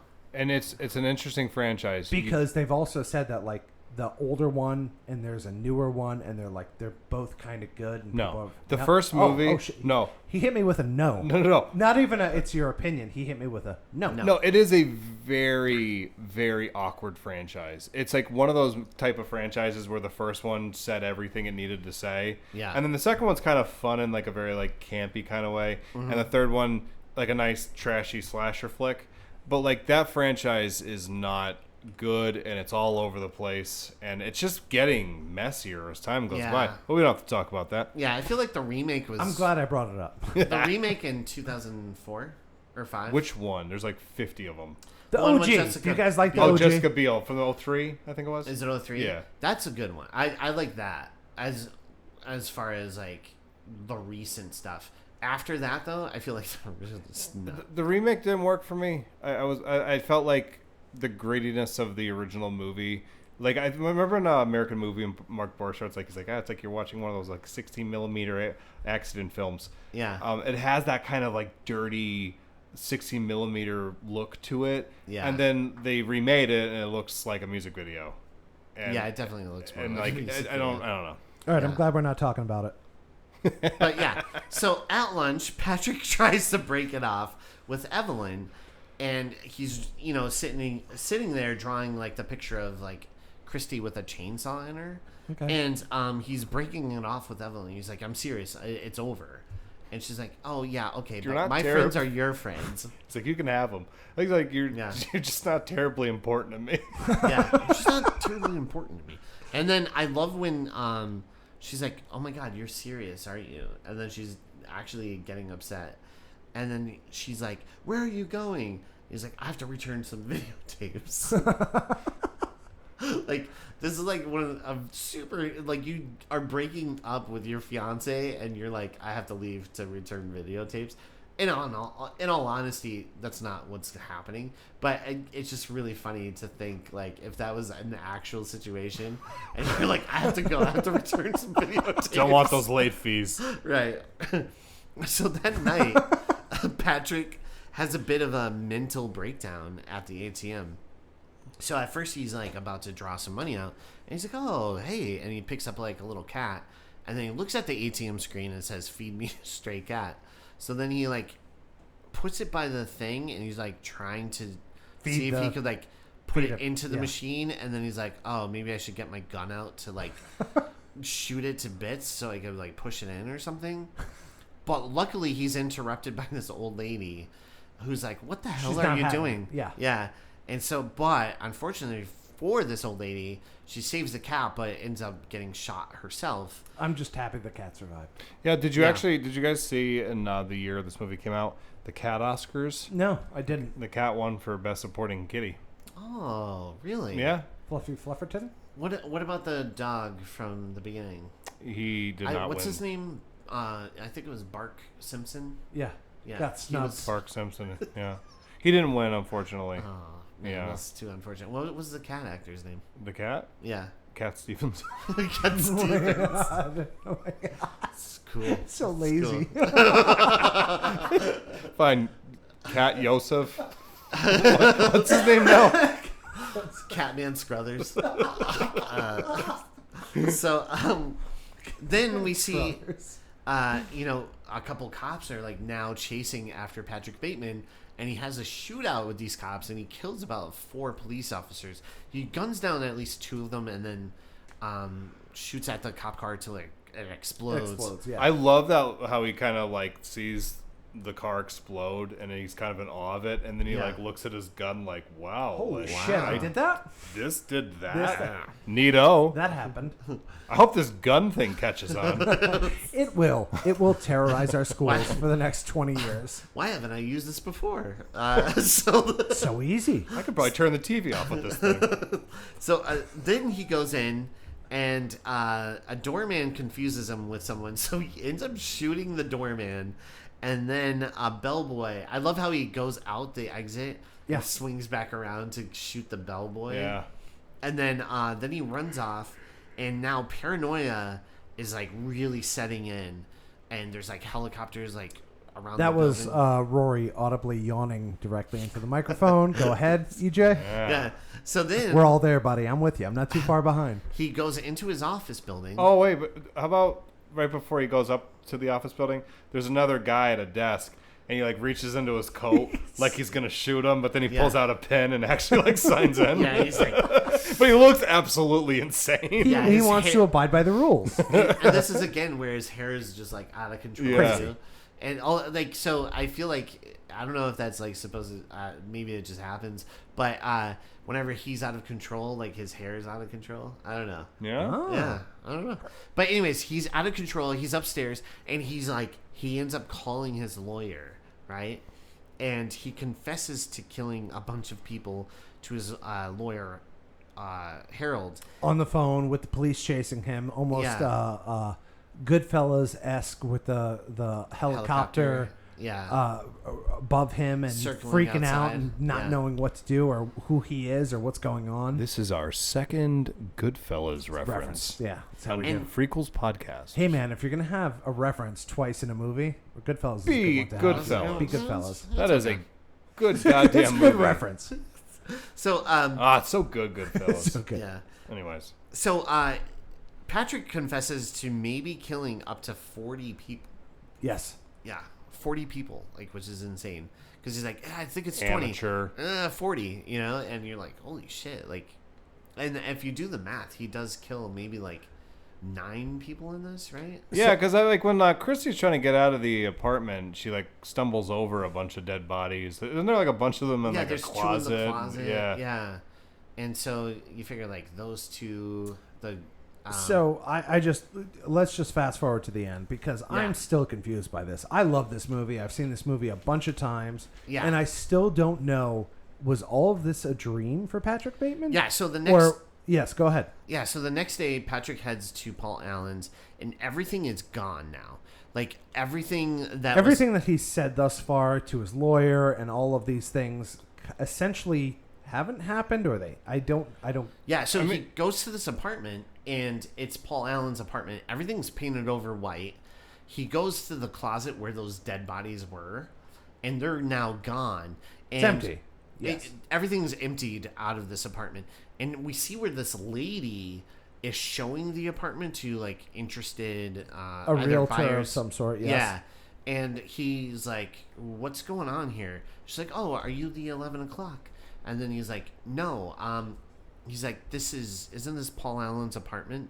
And that's when, like, the lady, I don't know what is going on. I don't know if they're You could read it 2 different ways. Yeah, like, is she hiding? Yeah. Like, oh, we can't have, like, a mass murder thing happen in our building, you know? Well, that or like there could have potentially had just been like orders from somebody Right. to clean that apartment. Yeah. That I've always wondered about Patrick's father and like the power that he might have with this Yeah. fuck up kid. You know what I mean?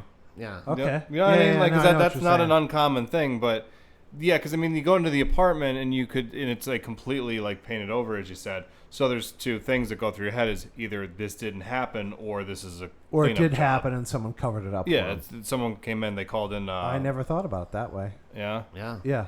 they called the wolf from Oh yeah, Pulp Fiction. Really? The wolf. Oh, the Yeah. wolf. They called a wolf in to come Yeah. and clean up his mess. Wow. Yeah.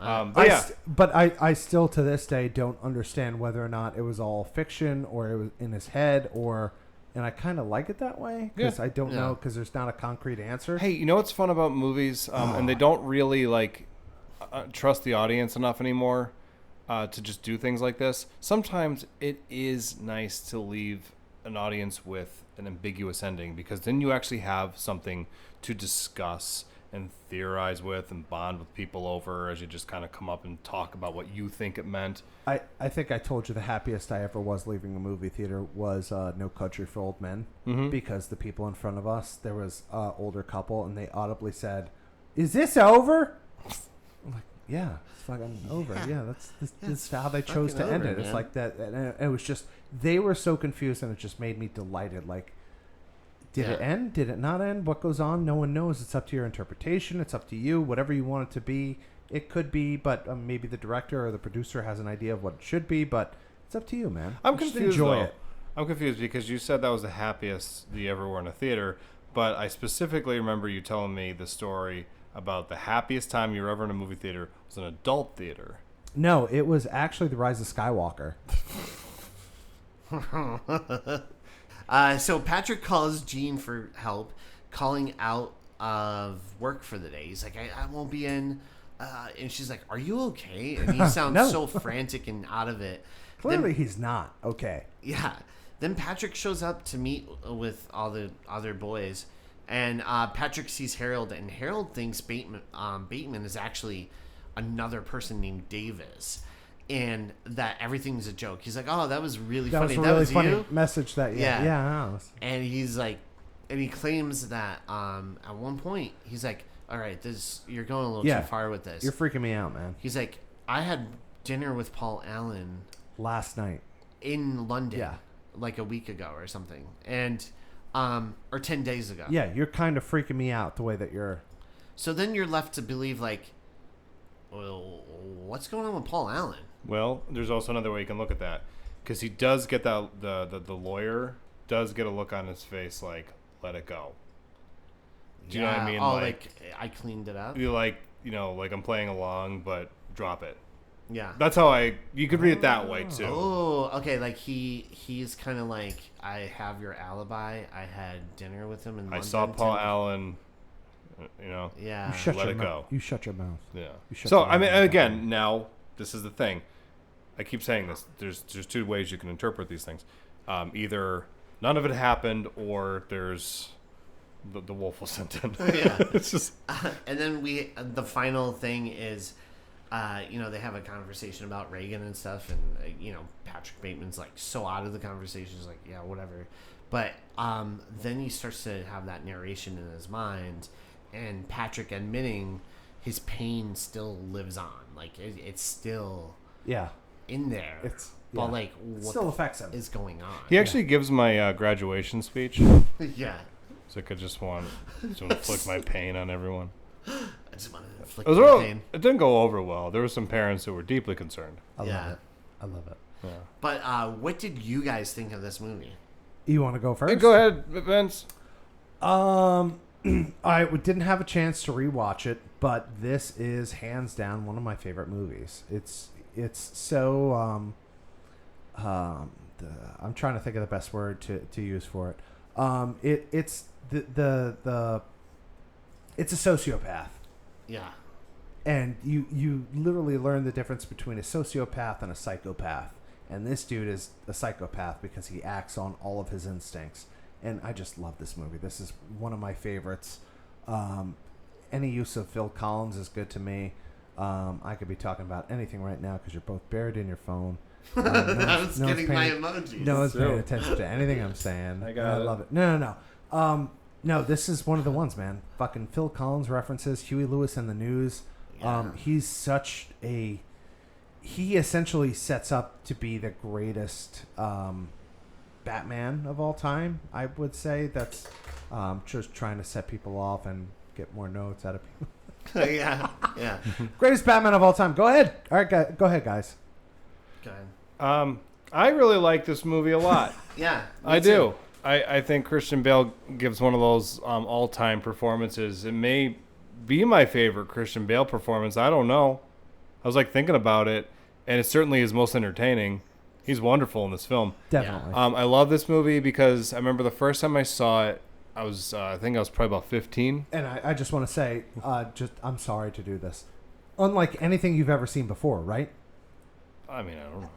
I've never seen when I first saw this movie. I've never seen any movie like this before where it's just someone going absolutely crazy. Well, I mean, for me, like I just first time I saw it, I was like, oh, I think I liked it, and then I watched it again, and then I started to kind of like peel all the layers, you know, and there's so many layers to it. I think it's funny that it had a lot of controversy behind it when it came out. Like, no studios wanted to put it out because they were like, this has a lot of stuff we don't want to be associated with. It's 100% like satire. Yeah. You know? I don't watch this movie thinking like, man, I want to be just like Patrick. I do respect his 1,000 sit-ups, but I'm not sitting there thinking like, man, like that's the kind of guy I want to be.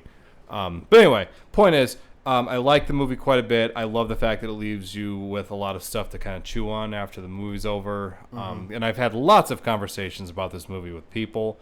It's definitely like a classic of sorts. So I would recommend this movie to everybody. Same. Yeah? Yeah. I love Think this about movie. it the next time you're Susudioing. Yeah. No, I do love this movie. I think it's amazing. I would put it in like the realm of like Starship Troopers, like you were saying. It's not something that is taking itself seriously. If you walk away, you're walking away with like the wrong message. Yeah. If you're like, like kill the bugs, you're walking away with like the wrong message. And I feel like if you're like, yeah, Patrick Bateman, woohoo, like you're walking away with, the wrong message. Or just that like they're like glorifying like like some of the stuff. violence. I'm like, no, these men all come off like assholes. Yeah. Do you know what I mean? And I don't know. So whether or not you believe it happened or it didn't happen, it doesn't matter. It's this guy's an asshole, and you guys need to understand that. Like, I just think it's a nice dissection of the 1980s yuppie Wall Street fella. Audibly yawning into the microphone. Oh, you heard it? I heard it Damn too. it. That's good. So Okay. I think it does a really good job breaking down an aspect of life that gives me the creeps. Yes. Yeah. Because that's the thing. I'm not just saying this because I am not of that 1% of the country, but I find that world to be disturbing and exhausting looking, and definitely very off-putting. I like art. Yeah. I like talking film and music with people. There are different types of scary, and this is a whole different type of scary. Yeah, they're like monsters who look like normal people. Yeah. That world. I'm not saying like everybody obviously who's like Wall Street's evil. That's but there is a certain kind of you get it. guy that or woman that is dangerous and in a totally different kind of way. Mm-hmm. So I don't know. Yeah, I think it's an interesting glimpse into that period of time of the 80s and Wall Street and that upper class a little bit too. But I think it does such a great job of like what the 80s Not an exceptionalism. like. What is it? Excessive? No, what I'm trying to say. Excess. Yeah. They lived a life of excess in the 80s. Yeah. Exactly. Money, I feel drugs, like it really sex, captured all that, of that, period. yeah. Like I don't watch this movie going, yeah, this was filmed in 2000. Yeah. Like this movie feels like it really was birthed out of the 80s. Like it really looks and feels that way. Like and a marsupial birth. like a marsupial birth where that baby just climbed up right into the pouch of the 80s. A trail. Yeah. It had entrails that it followed into the pooch. Yes. Jesus Christ. As the result of Susudioing. Susudioing. Yeah. No, this movie is fantastic. I definitely recommend it. I out of like Bret Easton Ellis's that's his name, right? Yeah.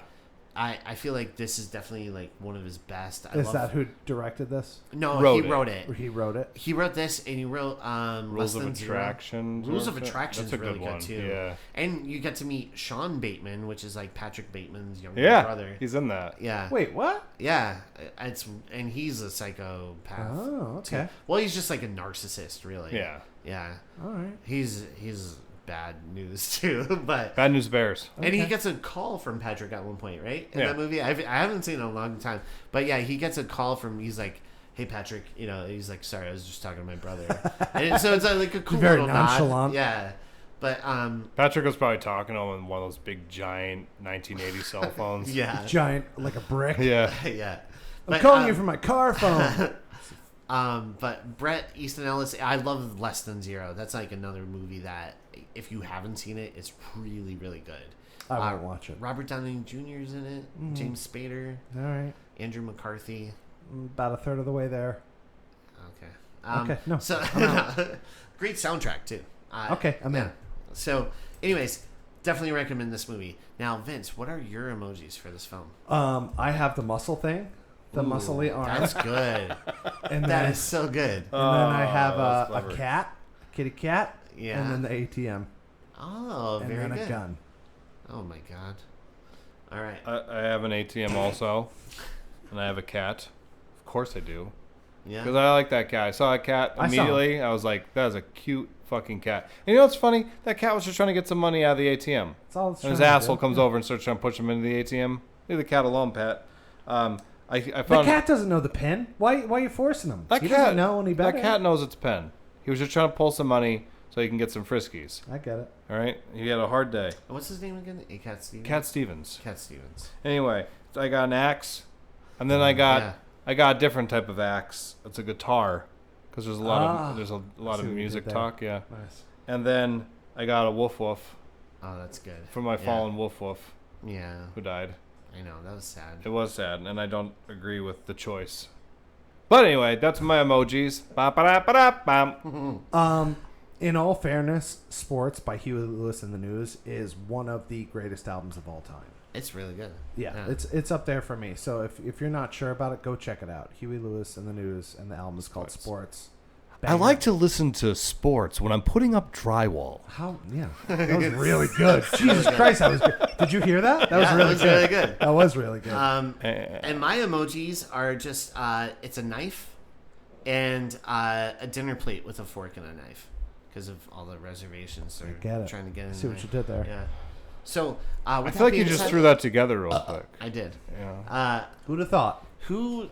That was Vince audibly burping into the microphone. At least I'm not yawning. Calls me on yawning. I know, and then this guy's just like.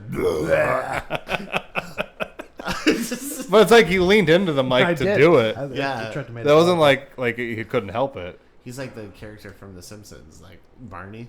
Who's Oh, like, sure, Barney "Bleh." Gumble. Yeah. Yeah. Oh, and my emojis, you said. No. Plugs. I got Yes. 3 Jack's Burger Bar. We got the wake up call this month. I would say it's like the second best burger next to the lunchbox. I agree. This one is a 8-ounce beef and chorizo patty topped with a fried egg, bacon, and tater tots, all on Texas toast. Or you can upgrade it to an everything bagel. Wow. And if you call it a bagel, I'll try and break my foot off in your throat. It's a bagel. Bagel. Get it right. It's delicious. I've had it before. Wait, why is it that? Because if people say bagel and it's like bagel. It's just faster, I feel like. I don't know. I just don't like it. It's one of my things. It's one of my pet peeves. Ladies and gentlemen at home, the heat has officially gotten to Vince. Officially. It's kind of like Officially. it's kind of like when people say koala Officially. bear. They're not bears. They're marsupials also. A koala is a marsupial, not a koala So bear. it's like koala bear also? Don't start. Officially, yes. Don't wind me up. I know what you're doing. You're gaslighting me. Don't do that. I am not. I am not. That there's a song from the Deftones that. Oh, God. The Deftones. No. The Deftones. Deftones. Anything else you want The to plug, Deftones? buddy? No. Besides Raven View Deftones? Productions. We had Deacon Steve here today. That was kind of fun. That's Vince's band. We are actually working on a new song, so I was excited about that. We'll see where that goes. We'll go. I was here for the end You of were it. here It for sounded the good. part of it. Yeah, Yeah. he gets it. This guy gets it. Yeah, it sounded really good. Putting up drywall. Putting it up. It's Wednesday. Just throw it up. You don't need to sand it a third time. I'm putting up the drywall. But the name of the track is actually Wet Wall. so he didn't want to lead. Will you guys write a song called Drywall? Parenthetically, Yeah. it's wet. It's It's wet wet wall. wall. Parenthetically, it's Yeah. drywall. Okay. But yeah. Oh, you can use that as like a metaphor for like putting up walls. Also for my life. Yeah. Yeah. Like I don't like letting people in. Yeah, so I I'm put up a always putting drywall. up drywalls. So yeah. Yeah. You got, you Yeah. guys got it. That's good. I like it. Breaking me down while building me up. I love it. I love you, man. You keep trying to get through my drywall. Can't let you in. Knock down these walls. Knock down the drywall.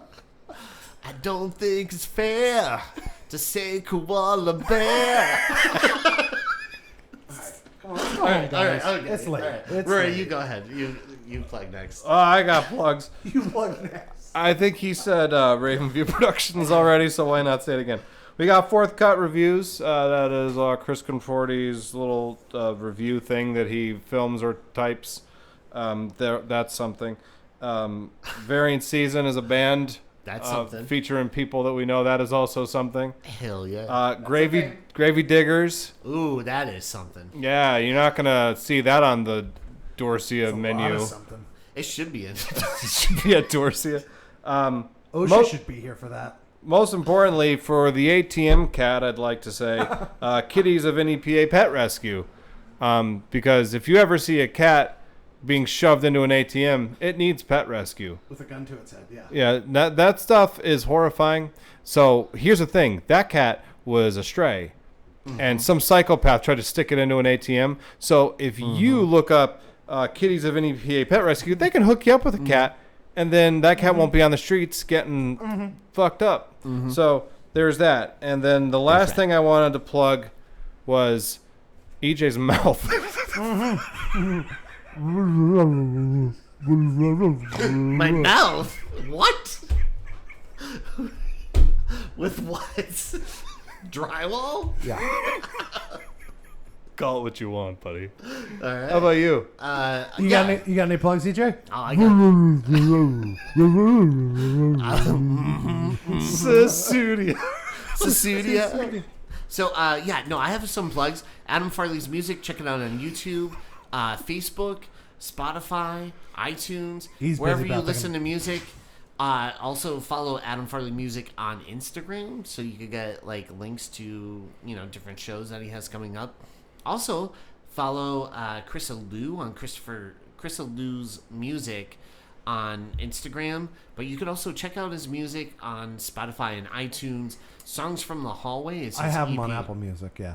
Yeah. You can find him there. He's Apple there. Music, and I'm telling you, this is worth it. The EP is a lot of fun. It is. It's definitely a Billy Joel type of vibe, right? Billy Ben Joel-ish. Folds, I think. Ben Folds 5, 21 Pilots-ish. Oh Yeah, yeah, it's the good. Ben Folds 5. A little bit of the Deftones in there. Shut Yeah. up. I said it before. Shut up with that.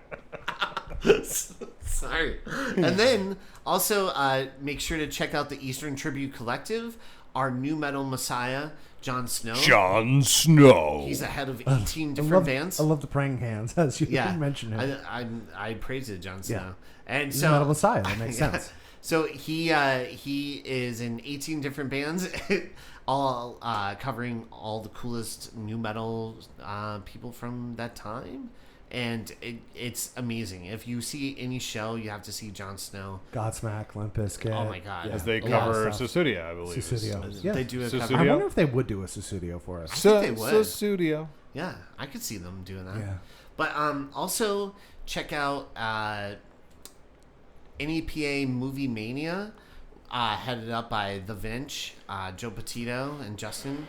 it's a cool place on Facebook where you could connect with other movie fans and get movie news and maybe plan going to see movies together. Get Doing some things. Cool. Get some Do free some things. feet pics. Yeah, which is pretty cool. It's neato. As opposed to fin pics and fin Oh, pics. OnlyFans. We OnlyFans. gotta plug in Yeah, OnlyFans. OnlyFans. Adam, we Adam's- miss you, buddy. It's I been know, like man. 2 episodes, and we're already sad without him. I know he's such dreamy. Isn't he? Yeah. Yeah, it's hard Adorable. to look across the table and not see those sparkling blue eyes staring back at me. Well, Rory's got a mirror in front of him, and it hasn't been good for him all night long. I've just been sticking my tongue out at I know. myself. It's gross. Nah. It's grody. Also, make sure to follow us on Instagram and Facebook, and you can email us if you guys have any questions, suggestions, or just want to complain about something. You can email us at freakquelpodcast@gmail.com. We would love to hear from you guys. Also, you can follow us on Facebook and like us there, and you could get pictures. And same with like Instagram if you want to follow us on that. That's Freakquels Podcast. Also, make sure to rate and review us on iTunes and Spotify. Every little bit helps. So if you give us 5 stars, it boosts us up a little bit in the algorithm. Something like that. I think that's Yeah. the way it works.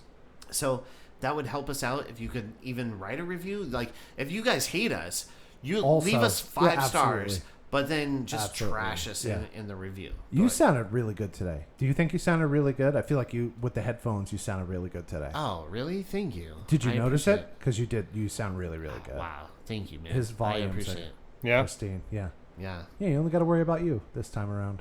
Yeah. It's going to be good. Hey, Sounded also, one other thing for people at home. We had about 3 hours notice to put this Oh, my episode God. together. No, this is fantastic. And- This is the way. I think this is fun. Like Yeah. this, yeah. It's really hot. It is hot. We had like a couple hours to put this episode together. We're- So we did our best, I was going to everyone. say, we're legit running the air conditioners because we don't give a fuck. Yeah.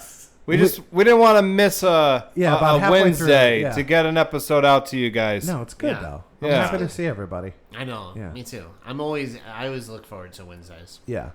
I dread them, but that's fine. Yeah. I always feel like Vince corrects me whenever I say the Deftones. Yeah. It's because just get rid of the, and you're fine. Just say Deftones. Hey, Deftones. don't and let you're him bother you. He's just a cuddly koala bear. fine. Everything was. I fucking swear to God. I went to the zoo. I will break and I my fed foot a bones koala in bear his throat. a bagel. Jesus Christ. Bagel. Bagel. Who saw a new movie? And I literally went to the movie theater today, but I don't want to talk about it now. What? No, You went fuck to the you. movie no, theater? fuck you. I went to the movie with my kids. It's a whole situation. I saw a movie. Let's not What? talk about it. As he audibly yawns You- to the microphone. No. We have to talk about this. You went to the movies today? Yes. And you saw a movie? Yes. What'd What'd you see? say? It was You're making this up. 1984, Citizen Kane, a Wizard of Oz, The Sound of Music, and today I saw Despicable Me 4. And let me tell you, boys, it was a movie. Oh. Hey, that do you good? do you regret asking him to? I do. Yeah. You Why should. did I just, man, cut all that Yeah. out. And just to be fair, if anybody's thinking about going to see Despicable Me 4, Don't. Okay. With All that being said, With that being said, guys, Perfect. thank you so much for perfect. Thank you. guys, thank you so much for listening. We appreciate you guys. We love you guys. And with that being said, thank you for listening to we're trying to do drugs over here. Don't stare at it. Eat it. We'll meet again, Spider-Man.